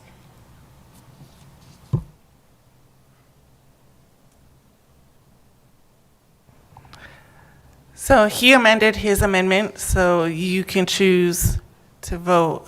Maybe we should use 2. It's got to be 2. 2? Yeah. So let me back up. Let's do the first one, then I'll make the second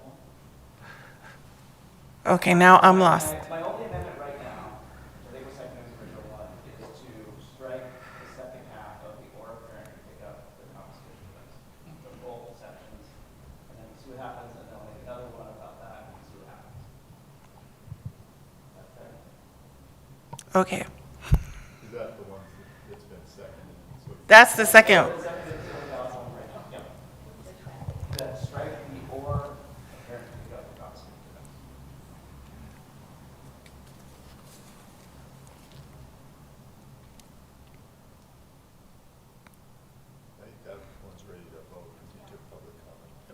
Yeah. So if we wanted to do a friendly amendment, it would have to be at the second reading? Is that what you're talking about? I'm just saying, right after this vote, I would like to propose another amendment about. Yeah, we can vote on the amendment, and then we'll vote on another amendment, and then we'll go back and vote on the completed amended policy. So God. Yeah. All right. All those in favor we'll just go with this. All of those in favor of the first amendment by trustee Mercer that was seconded by trustee Davy, please indicate yes by raising your hand. That first amendment passes. So I'd like to make a second amendment, which would be to copy and paste the third sub-bullet from high school option 2 to be the new second sub-bullet regarding devices may remain turned off, except staff may request approval from a building administrator to use devices as an instructional tool during the class period. All those in favor for the second amendment? Seconded amendment. Second for that. Second by trustee Hayes. Any from a trustee? Trustee Witcher? I think the big thing for me is that in experiencing middle school life, if one kid has a phone and another kid doesn't, and your teacher's saying, we're doing a project with your phone, it is inequitable. And I know a lot of 6th, 7th, and 8th graders who do not have phones. And so we're saying that we are now saying at MCPS, we're down, and parents need to provide smartphones to their kids in order to do instructional learning in our classroom. I'm very uncomfortable with that. Trustee Davy, then trustee Walsh. At the very least, I'd like to change that to say, to add to your amendment, grades 6 through 8, so that it's not a question in K through 5. And then I would further amendment to actually say potentially during extracurricular, right? So, because this covers all of the school supervised time, and it sounds like it's potentially during extracurriculars that they might need permission to use it. To be building a yearbook at a sports game, which is different than using it during instructional time.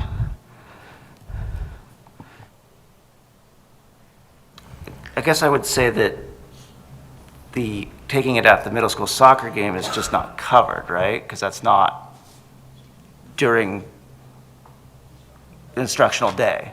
So, I mean, I guess this is where I hope that's not being hypocritical, but I would say this is where I think that approval would be given under very limited circumstances. That would be the procedure.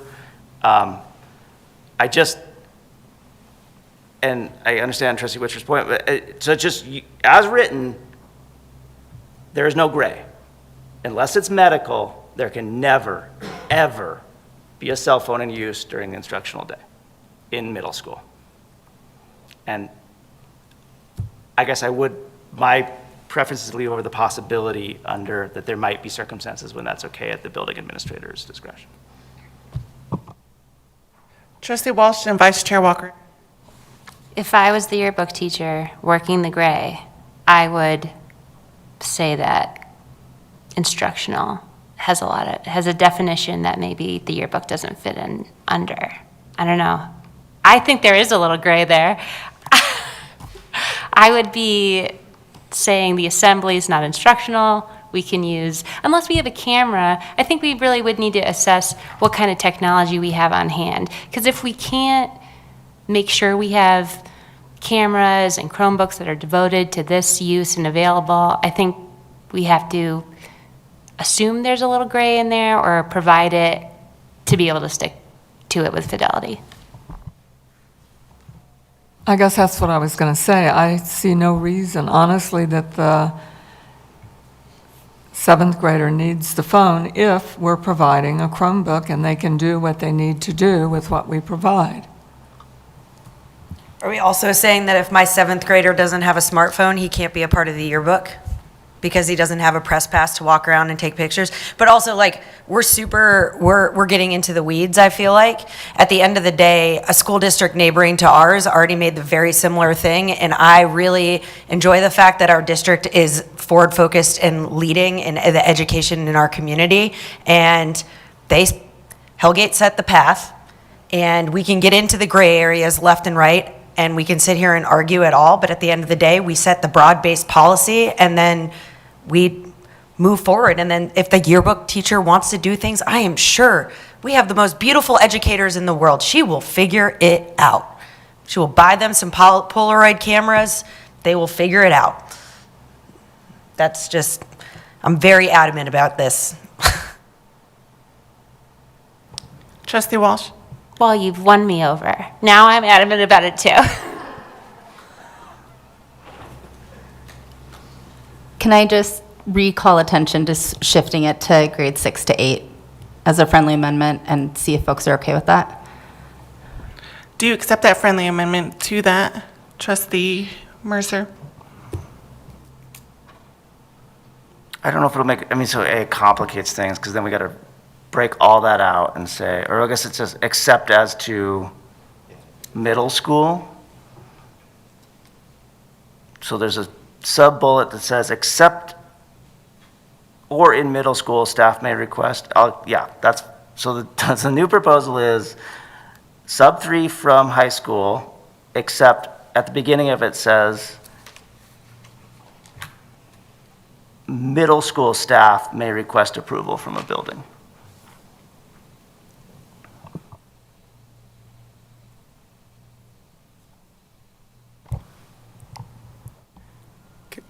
Can I just throw one more wrench in this? One of the things when researching all of this and reading various articles and looking at different policies, and there was a theme around what our job is in terms of education. And I understand that like this is looking at limiting and prohibiting the use of, but it also, at some point, we're going to turn these kids loose in the real world. And where is the opportunity, starting at maybe 6th grade, 7th grade, 8th grade, to introduce them to responsible technology use from trusted adults, from maybe someone that isn't necessarily the parent in the educational setting? And I know that would be counter to what you're saying, Meg, but I think it has the potential, and I didn't even have it in there to begin with, but I think it has the potential to be used really well and appropriately within the school. And I get the equity piece. I was actually just sitting here thinking, man, I think I have like 3 or 4 old cell phones that don't have a data plan, but if they took a charge, the camera would still work, and we could even actually provide them something without a data plan. So that's just like I could have given them a video camera. Same thing, as long as I'm not. But anyway, there was just something about that in the literature and looking at some other viewpoints on it, that if we just wholesale, just say no to drugs, or to use your example, those things aren't necessarily super effective when it's a wholesale. But I think being able to try and have some flexibility in it, I could support, and I could work with our administrative teams to how they work with their staff to support that as well.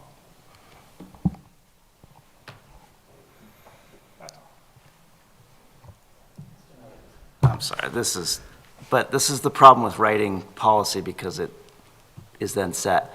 What exempts the Chromebook? Do we need to have something in here that says except district provided? The Chromebook is not a electronic signaling device? It's not Wi-Fi? Where's that? Well, where? Possession and use of personal electronic devices. The very beginning. So the prohibition then all encompasses personal, even though it doesn't say it there because of the beginning. It says student possession and use of personal electronic devices designed to communicate, create, or Subject store to the information following is guidelines. subject to the following guidelines. So then everything else is read with that. Okay. Trustee Walsh? So if we, for this yearbook example, if we are providing those devices with the press pass, then it's not personal, and we wouldn't have to change the language, but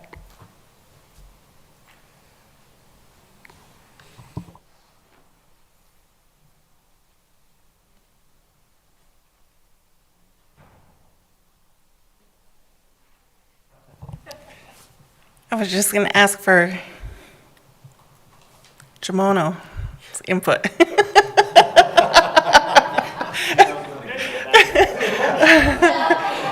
like I'm not.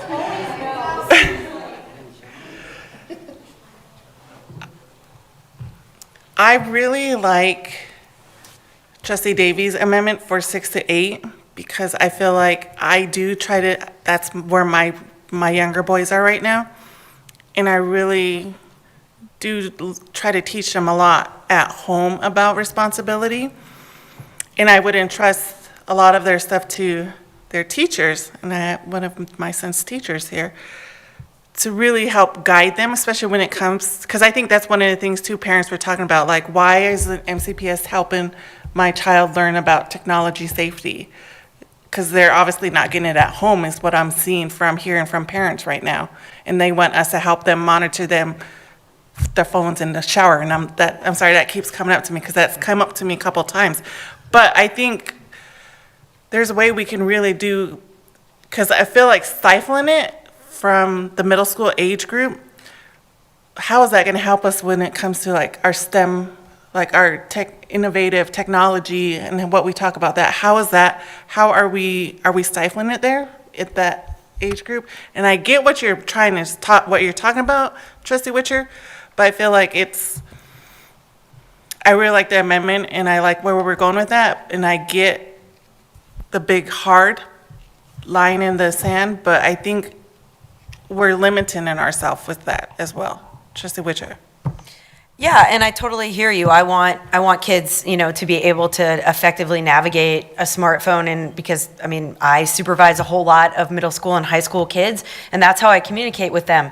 However, we can do that in a way where it's not their personal phone, and we're not promoting the fact that they need to have a personal smartphone in order to be in our school and do these things. I just continue to also think the minute we say, hey, sixth grader, you can take this out of your pocket, but only for this, and only with this teacher, and only when it's been this, we are like opening ourselves to this Pandora's box of just the power struggles and that sort of stuff. Y'all, our kids have 18 beautiful years to be children. They have 18 years. That's it. They are 13 years old when they exit middle school, and guess what? They can go 8 hours without being on their phone. They can do it. And that we can protect them and have that protected time. When they get to high school, sure, we're not taking it away from them. They're gonna have that time in high school when they're walking the hallways. They're gonna use it when they're at home. But for the 6 hours they're in our hallways, those kids are ours.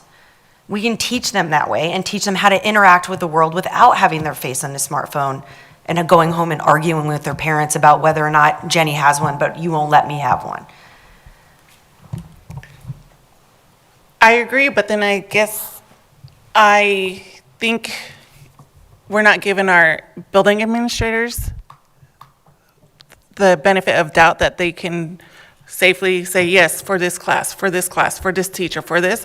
And I get that our district, we can probably provide high tech to our yearbook staff, and so where our students don't have to use a cell phone. But I think middle school does deserve to have that opportunity. Those teachers deserve to have the opportunity to say, yes, I want to have personal electronic devices to work with our students. So I think giving them the opportunity to put it in policy, and if a year goes by and the elementary or middle school teachers are like, actually, can we revisit this? I think that's something that we can do, in my opinion. So I'm good with the amendment with Trustee Davy. It just needs to be second. And then we can move forward with this. Second by Trustee Witt. Any public comment before we vote on this last one? All right. All those in favor for the second amendment for adding we're all in it. Middle school, please indicate yes by raising your hand. Trustee Wake, Trustee Davy, Trustee Oldperson, Trustee Witt, Trustee Mercer, yay. All those opposed? Trustee Witcher, Vice Chair Walker-Andrews, Trustee Walsh, Trustee Hayes. So what is that? Sorry, I should have counted. It passes. It's added to the recommendation, to the policy. Are we? question, just so we don't. Question. We Is that- voted already, I'm sorry. My question is just, is that okay?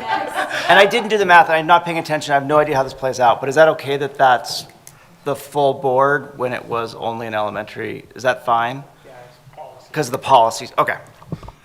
Yep, no, that's why it's the full board motion. Yep.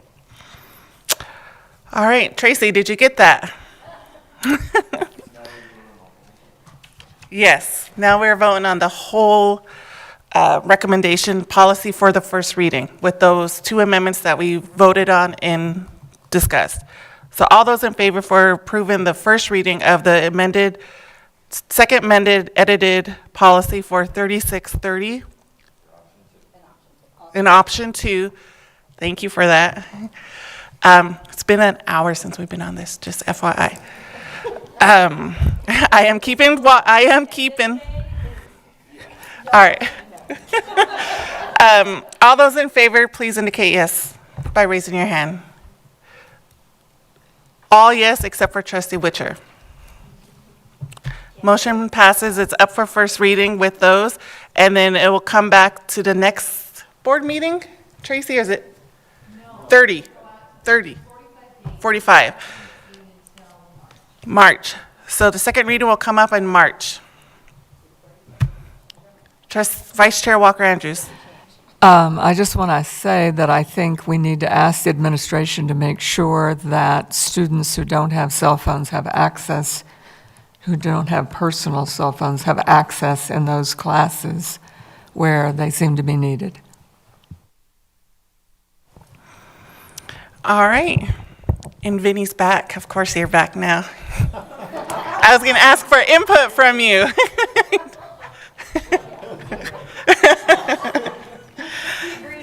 He agrees with Meg. All right, so right now we'll move on to C, which is teaching and learning. And we have quite a few motions under that.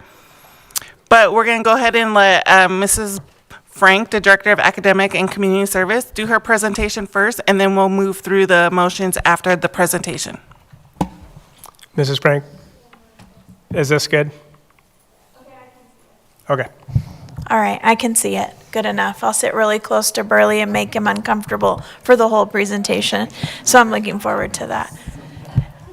No, I really wanted to sit next to you and make you uncomfortable. I can see it good enough. So will be fun, Burley. I'll ask him to participate as well. So get ready, Burley. All right, so I'm excited to share with you because this is something I work on, and as a school nerd, I like school accreditation. And so I'm excited to share with you the school accreditation process, and there's a few items in this process that we need board approval for, and then some of these items I'm just bringing forward for your information. So the first things that we'll talk about are the graduate profile, the PIR calendar, and the content review cycle. Those will all be things that we will bring forward for your approval. And then the other items that we'll go through are all items for information. So state accreditation is guided by the administrative rules of Montana.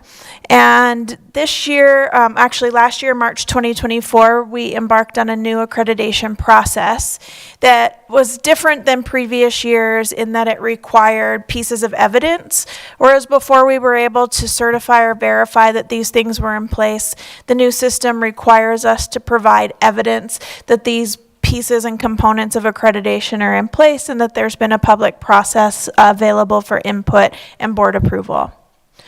So last year we put our first round of accreditation in, which was mostly comprised of ELA and math goals in the K through 8, and then CTE and college and career readiness goals in the high school.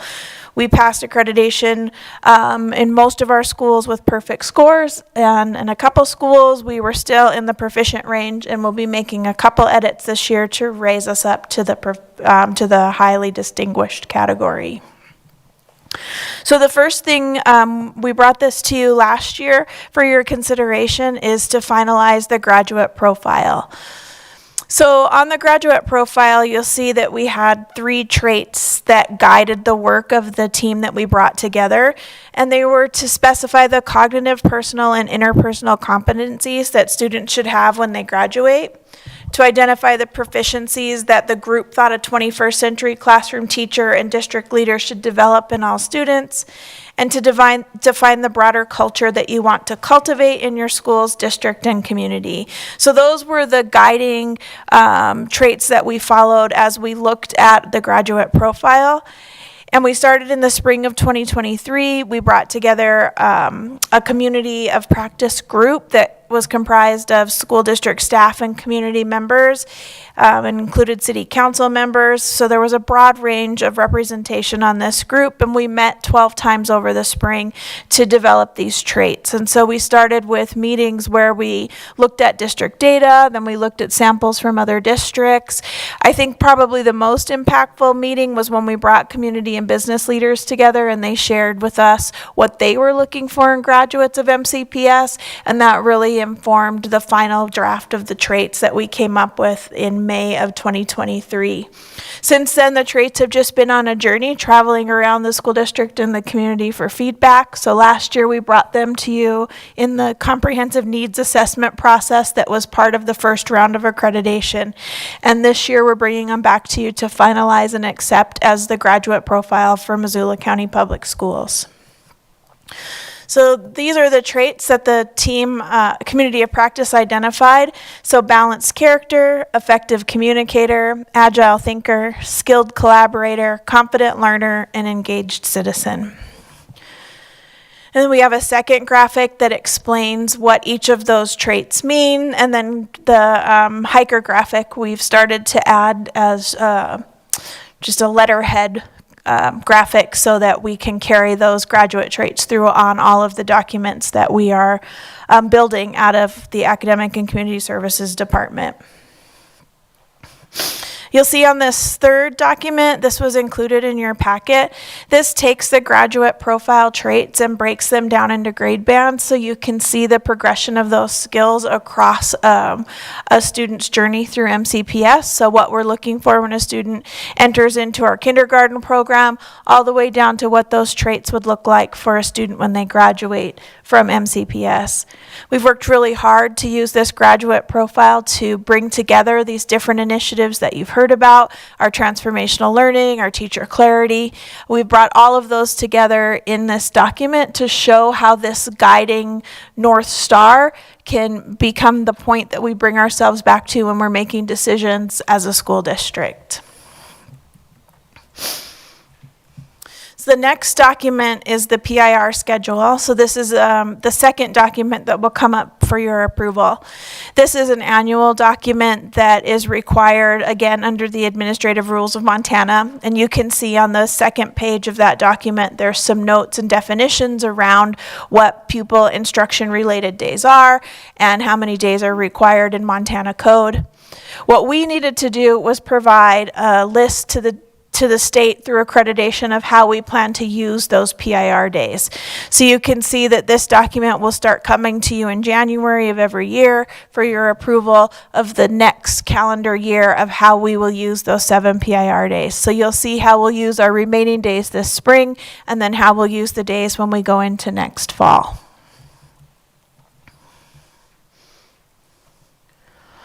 And I wanted to know, as you'll see, there's a curriculum leadership team that has helped inform all of these documents, including the PIR schedule. And the next document is the content review cycle. And so that academic and community services leadership team is comprised mostly of teachers, but it includes administrators and district level administration that help make these decisions and inform the process. So that team has come together and reviewed all of these documents and then helped us to inform this curriculum review cycle. This is the third document required for your approval, and it is closely aligned to when the state content reviews happen so that we follow right behind them in our content review cycle with just a few exceptions. The state's moving a little bit slower than anticipated on their math and ELA reviews right now, so we're anticipating engaging in those in the spring and summer and having those complete going into the fall, but we'll probably be carrying those through into the fall as we wait for that process to make its way through administrative rulemaking with the Board of Public Ed. So sometimes OPI's process causes us to go back and adjust our timeline on this curriculum review cycle. The goal is to review every curriculum every 5 years, and that doesn't necessarily mean that we're looking to buy new materials, but we're looking to dig into those content standards from the state and identify which ones are our priority and which materials that we currently own and which ones we might need to purchase to make sure that we can implement those standards from the state. So then there's a couple items in here, a few items for information that help us align to the graduate profile and build on the work that you're approving, such as the PIR schedule and the content review cycle. There's a small document here, and I also shared, these are just the little gifts of some documents, but the first one is flexible PIR. And we're really excited. We're working on a plan with academic and community services and a number of departments, including special education, to come up with a better system of delivering high-quality professional development to our teachers that are clearly aligned to district initiatives in our graduate profile. So rather than just kind of a random set of courses, we want to really line up how these courses and the professional development we provide to our teachers can support and grow the initiatives that what we are supporting as a district. We have lots of work to do on this, but one of our big goals would be to develop an incentive system for teachers so that if they were to, say, engage in the transformational learning or competency-based unit design, that when they finish a set of courses or a menu of courses that we give badges, opportunities for salary advancement, and other opportunities that recognize teachers for engaging in this work that supports district initiatives. So we're really excited about this opportunity. We plan to offer these courses in multiple formats because we hear from teachers it's not always easy to come after school. It's not always easy to engage in the summer. So finding alternative ways to present this content both synchronously and asynchronously, and to offer it multiple times throughout the year so that we can really engage teachers at the time that works the best for them. And then the second document is a template for our content review cycle. So when we review ELA or math, it's a template for the steps that we follow as a district to review those and to make sure that we hear all voices. We generally include an anti-bias roundtable in the process so that we can really engage all voices and make sure all voices are heard as we prioritize standards and select materials. And then finally, not finally, I have two things. Teacher mentorship is another area that we have to report on our accreditation. We do have a teacher mentor program that's in place, been in place since I believe 2019. And this was originally funded by a grant, but is something that we've picked up in the general fund. And we provide mentorship to all new faculty. That includes an orientation at the beginning of the year and then assigning a mentor to them that checks in with them throughout the year to really help support our new teachers. Not just first-year teachers, but new to the district staff to help them really onboard it and feel like they're part of the team. And then the second and final piece is the school and climate survey, the school climate and culture survey. So you had seen a school climate survey go out at the beginning of this month that went to all of our stakeholders. And I hope in a future curriculum work session we can really dig into all of the results of that. But we did provide a summary here in the next couple slides. I just want to say that school climate is what you feel when you walk into a school. So it encompasses all of that kind of day-to-day activity of a school. And I think you know from your trustee tours when you walk into a building and it feels welcoming and you just know right away that this is a really healthy and positive climate. That's what we're surveying with those school climate surveys. The culture is what's embedded in that school, and it's not necessarily what you're going to see when you walk in or feel like you're going to feel that school climate. So our school climate survey this year received excellent participation at all levels. We have over 1,000 surveys of students, family, and staff. So we have lots of participation from all of our stakeholder groups. What we provided here in this is just a summary of the questions that stranded across all of the grade bands from students. So we haven't summarized any of the staff or family data for you here, but we didn't have exact sets of questions for our second through fifth graders that matched up to our 6th through 12th grade, but we did have a few areas that connected. So what we've done here is summarize those areas that were the same across all surveys. The survey ranking was at a 4, so that helps you understand those averages. So a 4 is the best that you could get. So anything at a 3 or above is that is agree or strongly agree. So that can inform those what each of those different scores mean. And then there's a second page to that was included in your packet as well that has some additional areas. We did align that survey to the traits of the graduate profile so that as we start to dig in our schools, we can look at actions related to each of the graduate profile traits and identify steps that really start to align all of our district goals and initiatives together through that graduate profile. So now I can turn it to you for questions. Any questions from a trustee? Trustee Mercer. Was that survey new, or do we have historical on that? This is a new version. We had previously been using one from Quaglia that had a per student cost. So this was one that we wrote and took through our academic and community services team and administered without a cost. Trustee Hayes. Thank you so much for the overview, Barbara. You said 1,000 total. Is that 1,000 total parents? Each group. We've had, each group. Yeah, well over 1,000 students, well over 1,000 parents, and not 1,000 staff. I think we were closer around to about 500.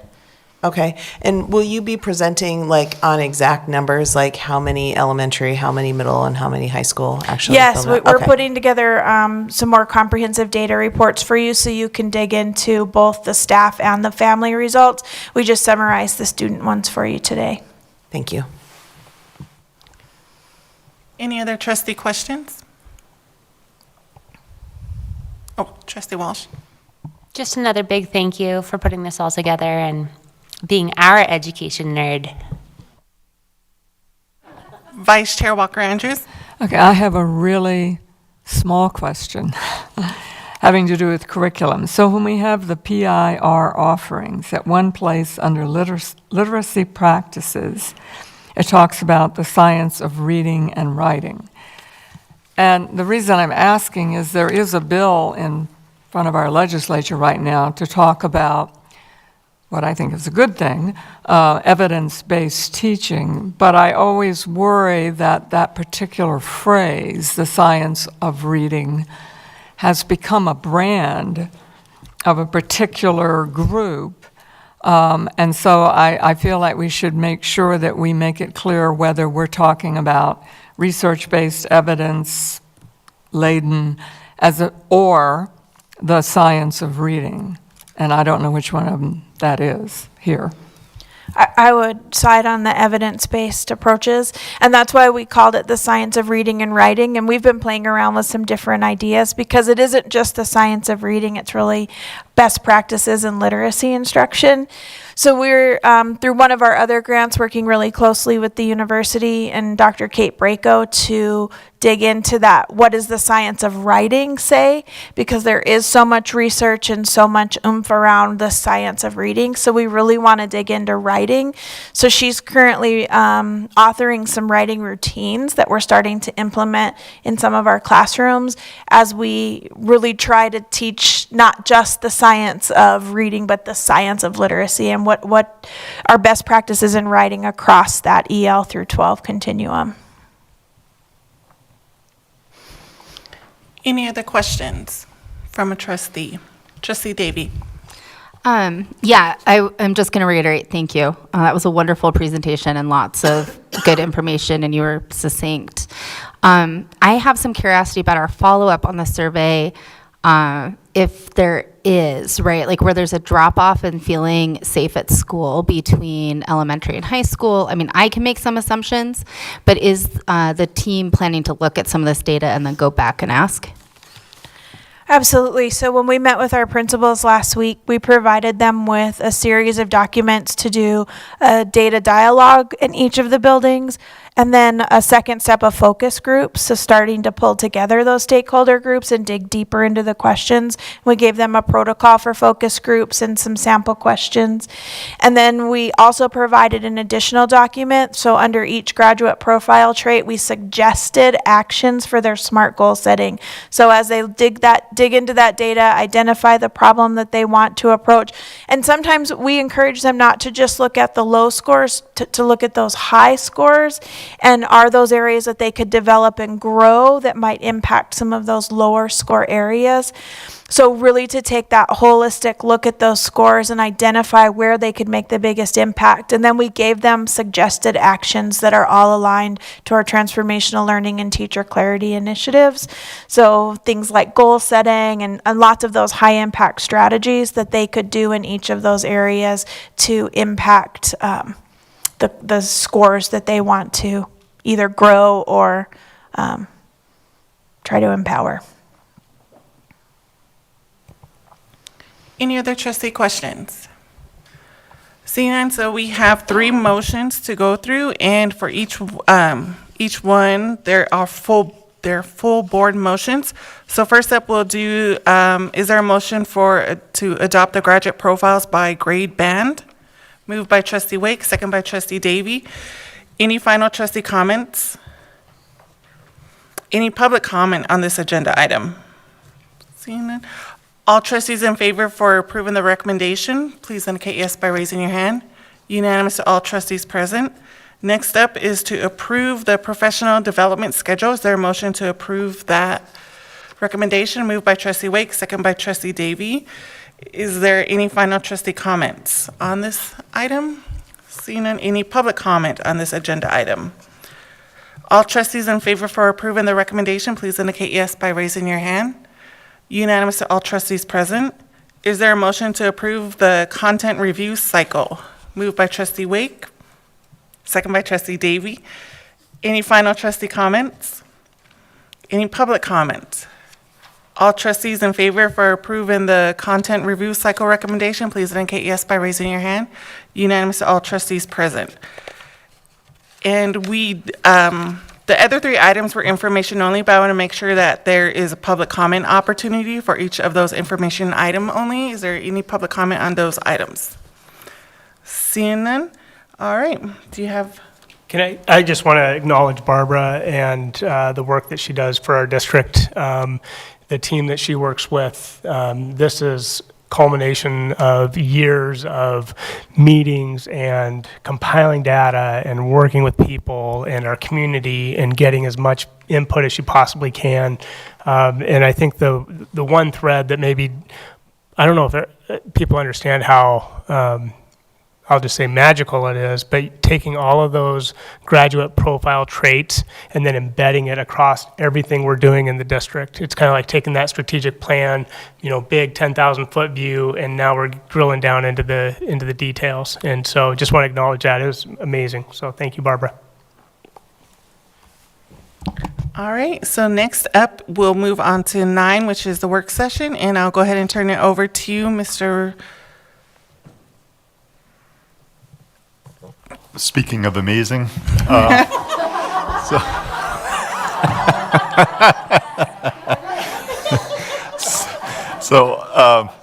think Denise and I have this down to just over an hour.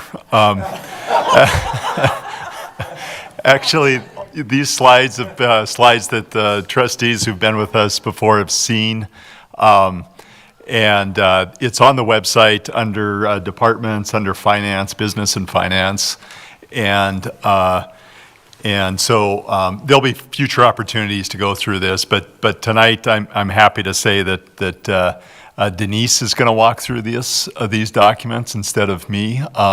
So Denise Williams came to us last year as our accounting supervisor, and she's done my job before for Kalispell, and she's worked at OPI and MASBO, the School Business Officials Organization. So Denise used to train district clerks and business managers like myself. So she's does an excellent job, even though these are some of my old slides. The middle section are all pirated from Denise several years ago. So that's basically it, Meg. Yeah. She's the, what is she, the Yoda? All right, thanks, Denise. Thank you, Pat. I'll have to just preface with saying that I am much more articulate and awake at 8:30 in the morning as opposed to 8:30 at night, but I will do my best. So this is just a overview of how school funds work, and we start with, there isn't a slide for this, but I did want to just point out that school districts are considered local government entities, and so the accounting for government entities is different from that of a private business. There's some similarities, but there's also these types of things. We have a lot more pots of money to track, and there's separate balance sheets, and so it gets complicated very quickly. So what we've got at a school district level are two types of funds, or we distinguish between the two. The first are budgeted funds, and those are the ones where in August you would formally adopt a budget for those funds. Local property taxes are the common revenue source for those funds, so they can become pretty important in generating the tax bills that come out right after you adopt the budgets. So those property taxes can happen in one of two ways: through a vote of the people that live in the school district, through an election, or through a non-voted levy, which we also call a permissive levy. Then we have a whole group of non-budgeted funds where we track money, and those don't have to have a budget that you have to adopt formally. The rule there is you're not supposed to spend any more than the cash that you actually have in the fund, okay? Another thing to point out is that a school fiscal year runs from July 1st through June 30th, okay? Next slide. Okay, so we talked about permissive levies and voted levies, and this chart just kind of summarizes for those budgeted funds that you see up there, which ones have a permissive levy and which one has a voted levy.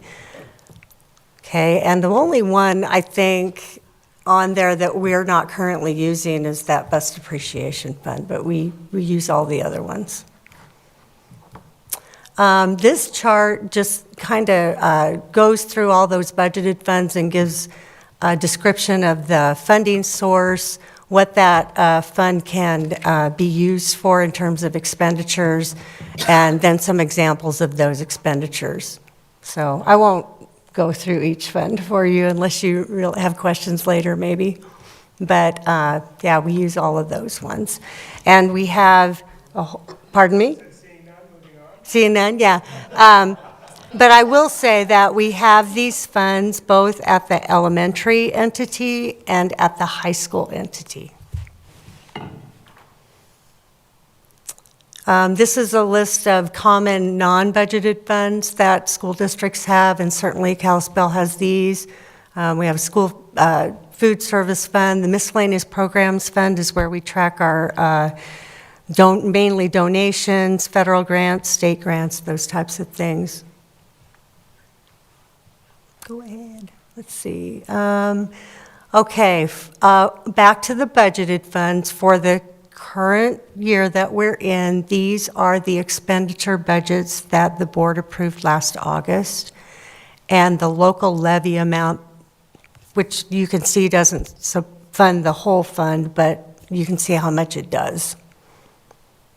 And so this first slide is for the elementary budgeted funds, and then there's a chart that kind of helps you kind of see it in that way. You can see the general fund is the biggest fund of all those budgeted funds. And then the next set of slides are those same numbers, but at the high school. Okay. Oh, wow, we got to this really quickly. Okay. So this next section is just how it's the general fund. Okay, so we're focused on the general fund and how the funding formula works. This is all laid out in state statute.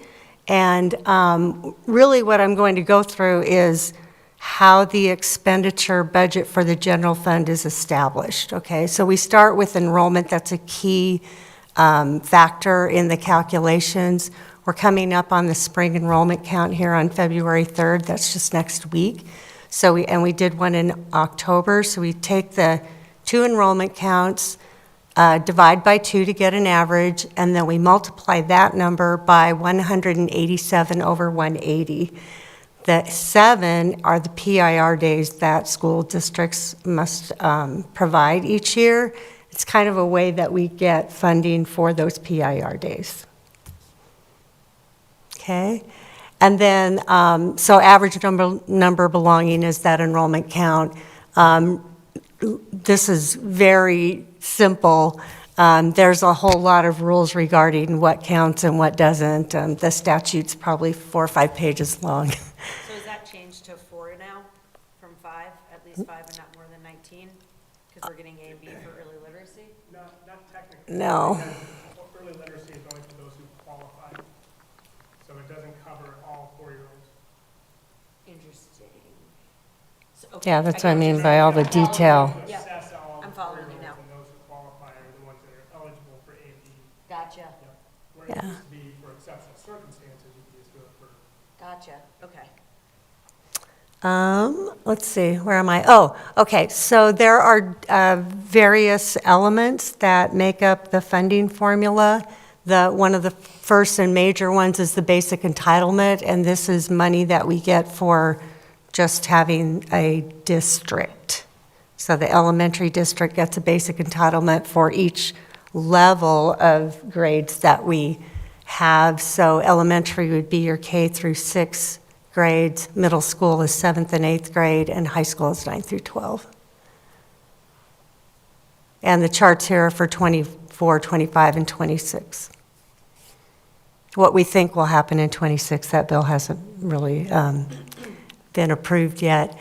So, okay, we have a basic entitlement rate, we have per A and B entitlement rates, so we take that A and B number that we just calculated and we apply it against these rates to get another piece of the funding calculation. And we have this lovely thing called a decrement where, so we don't get that rate for every single student. We get that rate for the first student, then we subtract for the elementary 20 cents for the second one, then we get that rate for the second one. I think it's capped out at 1,000 for the elementary and 800 for the high school. I would love to get rid of the decrement. Is this per student? This is per A and B, so we went through the A and, yeah, but yeah. Not total. And then on the previous slide, though, it is a total amount that goes for having an elementary district, and then for over that, then there's more. Okay. Yeah, and we benefit from this because we're over those, the 250 and the 450 and the 800, yeah. But another way to think about it would be that for like the high school basic entitlement, we get, in 2026, we'll probably get $364,401 for having a high school district. SACO, which has 12 kids in their high school, will also get $364,401. Yeah, For real. yes. What we get, though, is this is the additional that we get for having, for every 80 high school A and B over 800. So 800 to 80, 800, 960, you get a little bit more for having larger populations. That's such a huge range. Mm-hmm. Yep. Sorry, I didn't mean to distract. No, that's okay. Good questions. Okay, that was the per A and B entitlement. Then we have these 5 funding components that came about in December of 2005, so they've been around for a while. The quality educator component is a big one. It's based on the staff we have that have a teaching certificate, or if we have a professional that requires a license, like example, like a speech therapist, those kind of folks. We count all those and report those, and then that rate is what we get for that particular part of the general fund calculation. And the STARS Act, which is some legislation that's being considered now, it affects that funding component. Then there's an at-risk student component. These are all kind of smaller ones. Indian Ed for All, Indian Student Achievement Gap, and Data for Achievement. A couple of those are calculated per A and B. The Student Achievement Gap one is a rate per the number of American Indian students that are in our enrollment counts. And then the at-risk student one is they take our Title I allocation and compare it to we get a proportionate share of the number, that $6 million number that you see. And Just that. one of the things yes. that we talked about in Budget and Levy Committee was on like the quality educator payment. You might see later in a document that we're actually going to receive less money for the next year because we reduced staffing, even though there's an increase in the dollar amount. Right, yeah. So That's- yeah, it's yeah. an unintended consequence sometimes when you have to make these reductions, that you actually are hurting yourself. Hurting the budget, yeah, you Yes. get a lesser budget. I think the next set of slides is Pat. He's going to get into the numbers. You knew I couldn't not talk, so. And this, so this is kind of taking those numbers that Denise went through and putting them into how they impact our budget. So kind of back to what Trustee Witcher was looking at in terms of a comparison among districts. And really, if you take it one step further, those funding components are all the same regardless of what part of the state you live in too. So we have different parts of the state that have different cost of living. And so none of this is factored or adjusted for any of those types of things. Here you can see the 2 years, 25 is set, 26 is an estimate. Excuse me. The per A and B is the largest funding component by a long way. You can see it at 36.5 million. Excuse me. And then, bad timing. The other funding components, and as Micah mentioned, the quality educator, the QE, it went down from 25 to 26, even though the per quality educator went up because of a lesser number of quality educators in the district with the reductions we did last year. What this leads to is a math calculation of the maximum budget. And and you can see that for 2025, we adopted max budget. That involved a over-based levy.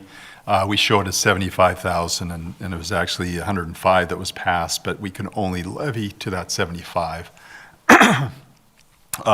For next year, I think significantly is just the estimated levy right now. And at the Budget and Levy Committee, we had a larger number that we had shared with that committee for the levy amount I want to say it was over 500,000 or 450, but it's quite a bit less based upon a mistake we found in the Mayfair's document. So that's good news. High school, similar numbers, similar calculation, very much looking at the math piece to it.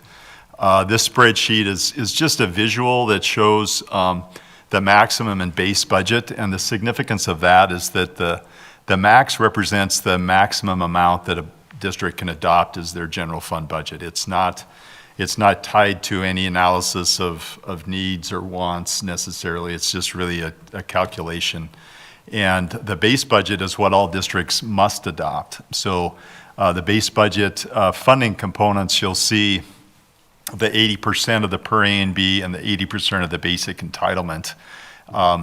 And the amount that's levied is 20% of those two components. You'll see that above the base to maximum. 20% of the per A and B, 20% of the basic is what we ask the voters to support to get to maximum budget.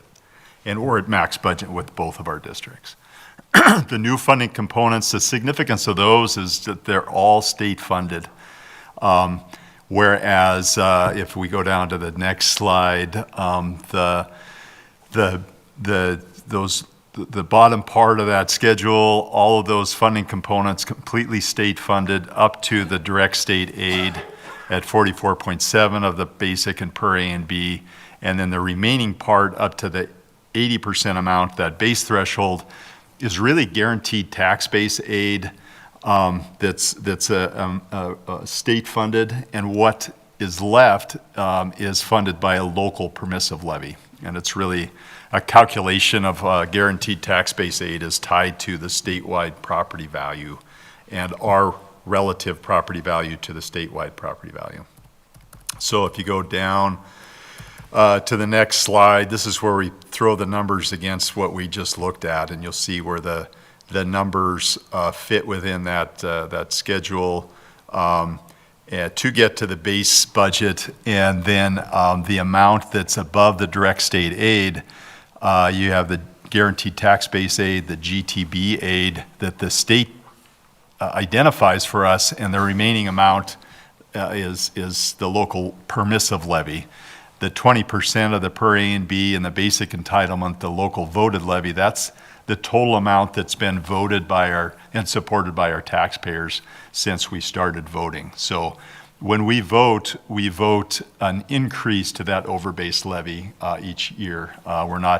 We have an accumulated amount that's been approved. As long as we use it each year for 5 years, then it remains intact. Can you use your mic? Yes, sorry. Completely hypothetically, to try to help me understand this, if we decided to do something like a transportation levy that would raise $60 million to buy buses, and we have a max amount that we're allowed to have, like, are we allowed to do something like that? No, it's a good question, and it's why we looked above at the budgeted funds, because the transportation fund exists as its own separate fund. And this is confusing because all of those other funds you guys will approve in August, other than all of those. You'll approve those, the budget and the levy in August, but the one we really focus on is the general fund. So what I'm talking about now is just the general fund. Yeah, but the transportation stands autonomously. And in March, we'll come to you with our estimates of the permissive levy for all those budgeted funds.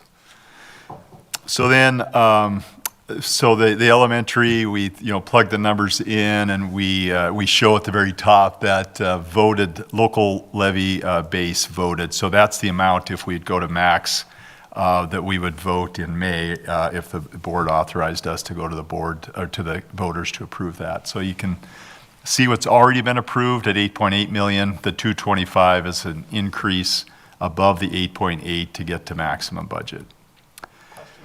Yeah. Sorry. Oh, thanks, Pat. One of the questions I get a lot about levies that I'm having a hard time answering is, so the levy we passed last year, we passed 3 of our 4. People want to know, are these levies, do they end and then this year we're starting fresh with that 20%? Or are we just asking them for an increase? Just the increase. So they don't end. Technically, they do end, but they don't as long as your budgets are growing. So we did have a point in time where we voted an overbase levy, an increase to the overbase levy. And then the following years, the enrollment dropped, the state allocation of inflation increase was low. And so you can only go to that maximum amount, with one exception. And so we approved a high school overbase levy of $700,000. We used it 1 year, and then we didn't use it for 5, so it went off the books. It doesn't happen very often. The other way you can go above max is you can adopt your prior year budget plus inflationary increases, so you can, in a declining enrollment year, you can actually go above max.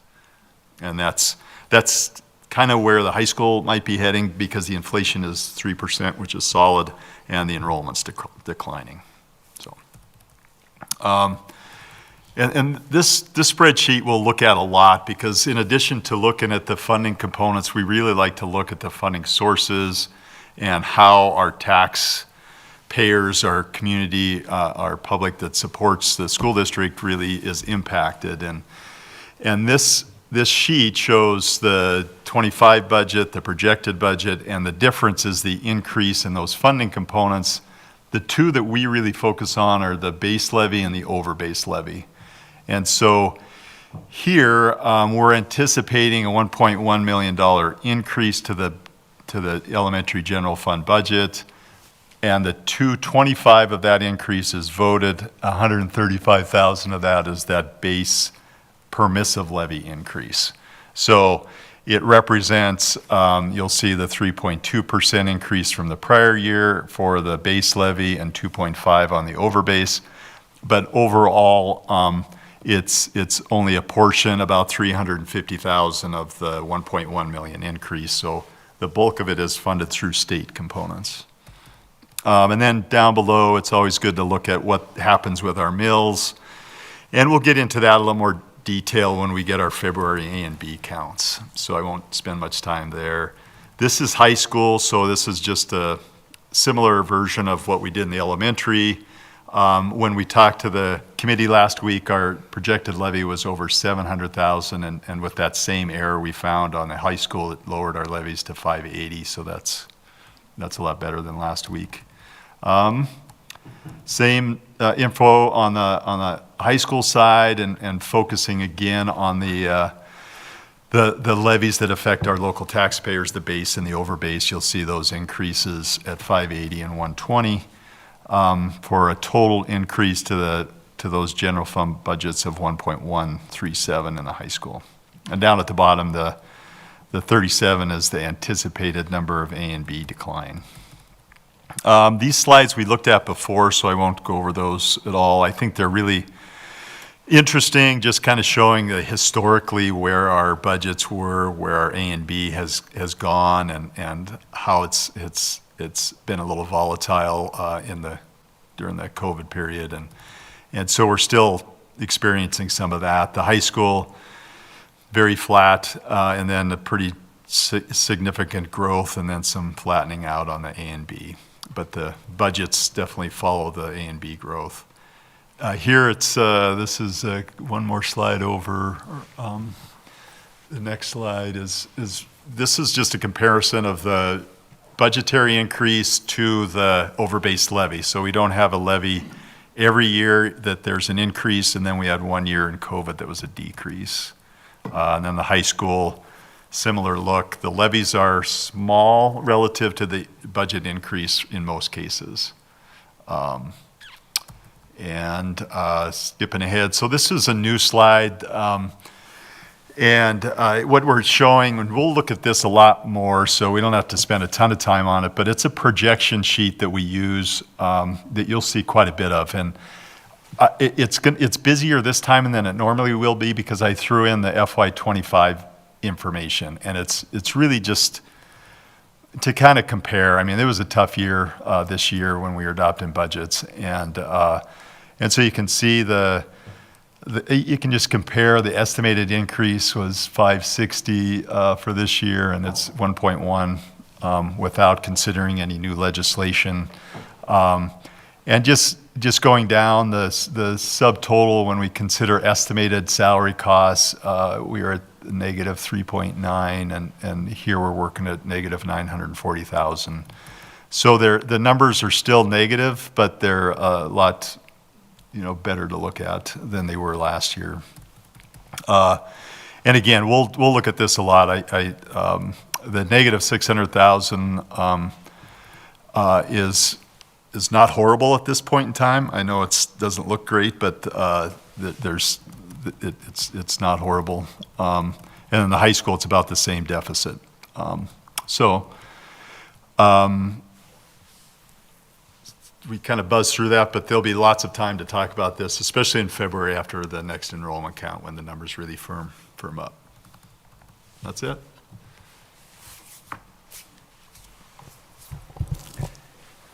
All right, any other questions or comments? This was information only. There is no public comment. That's it. Yep. All right, so now we'll adjourn the regular board meeting, which is at 8:59, and we are going to go into executive session to go through the superintendent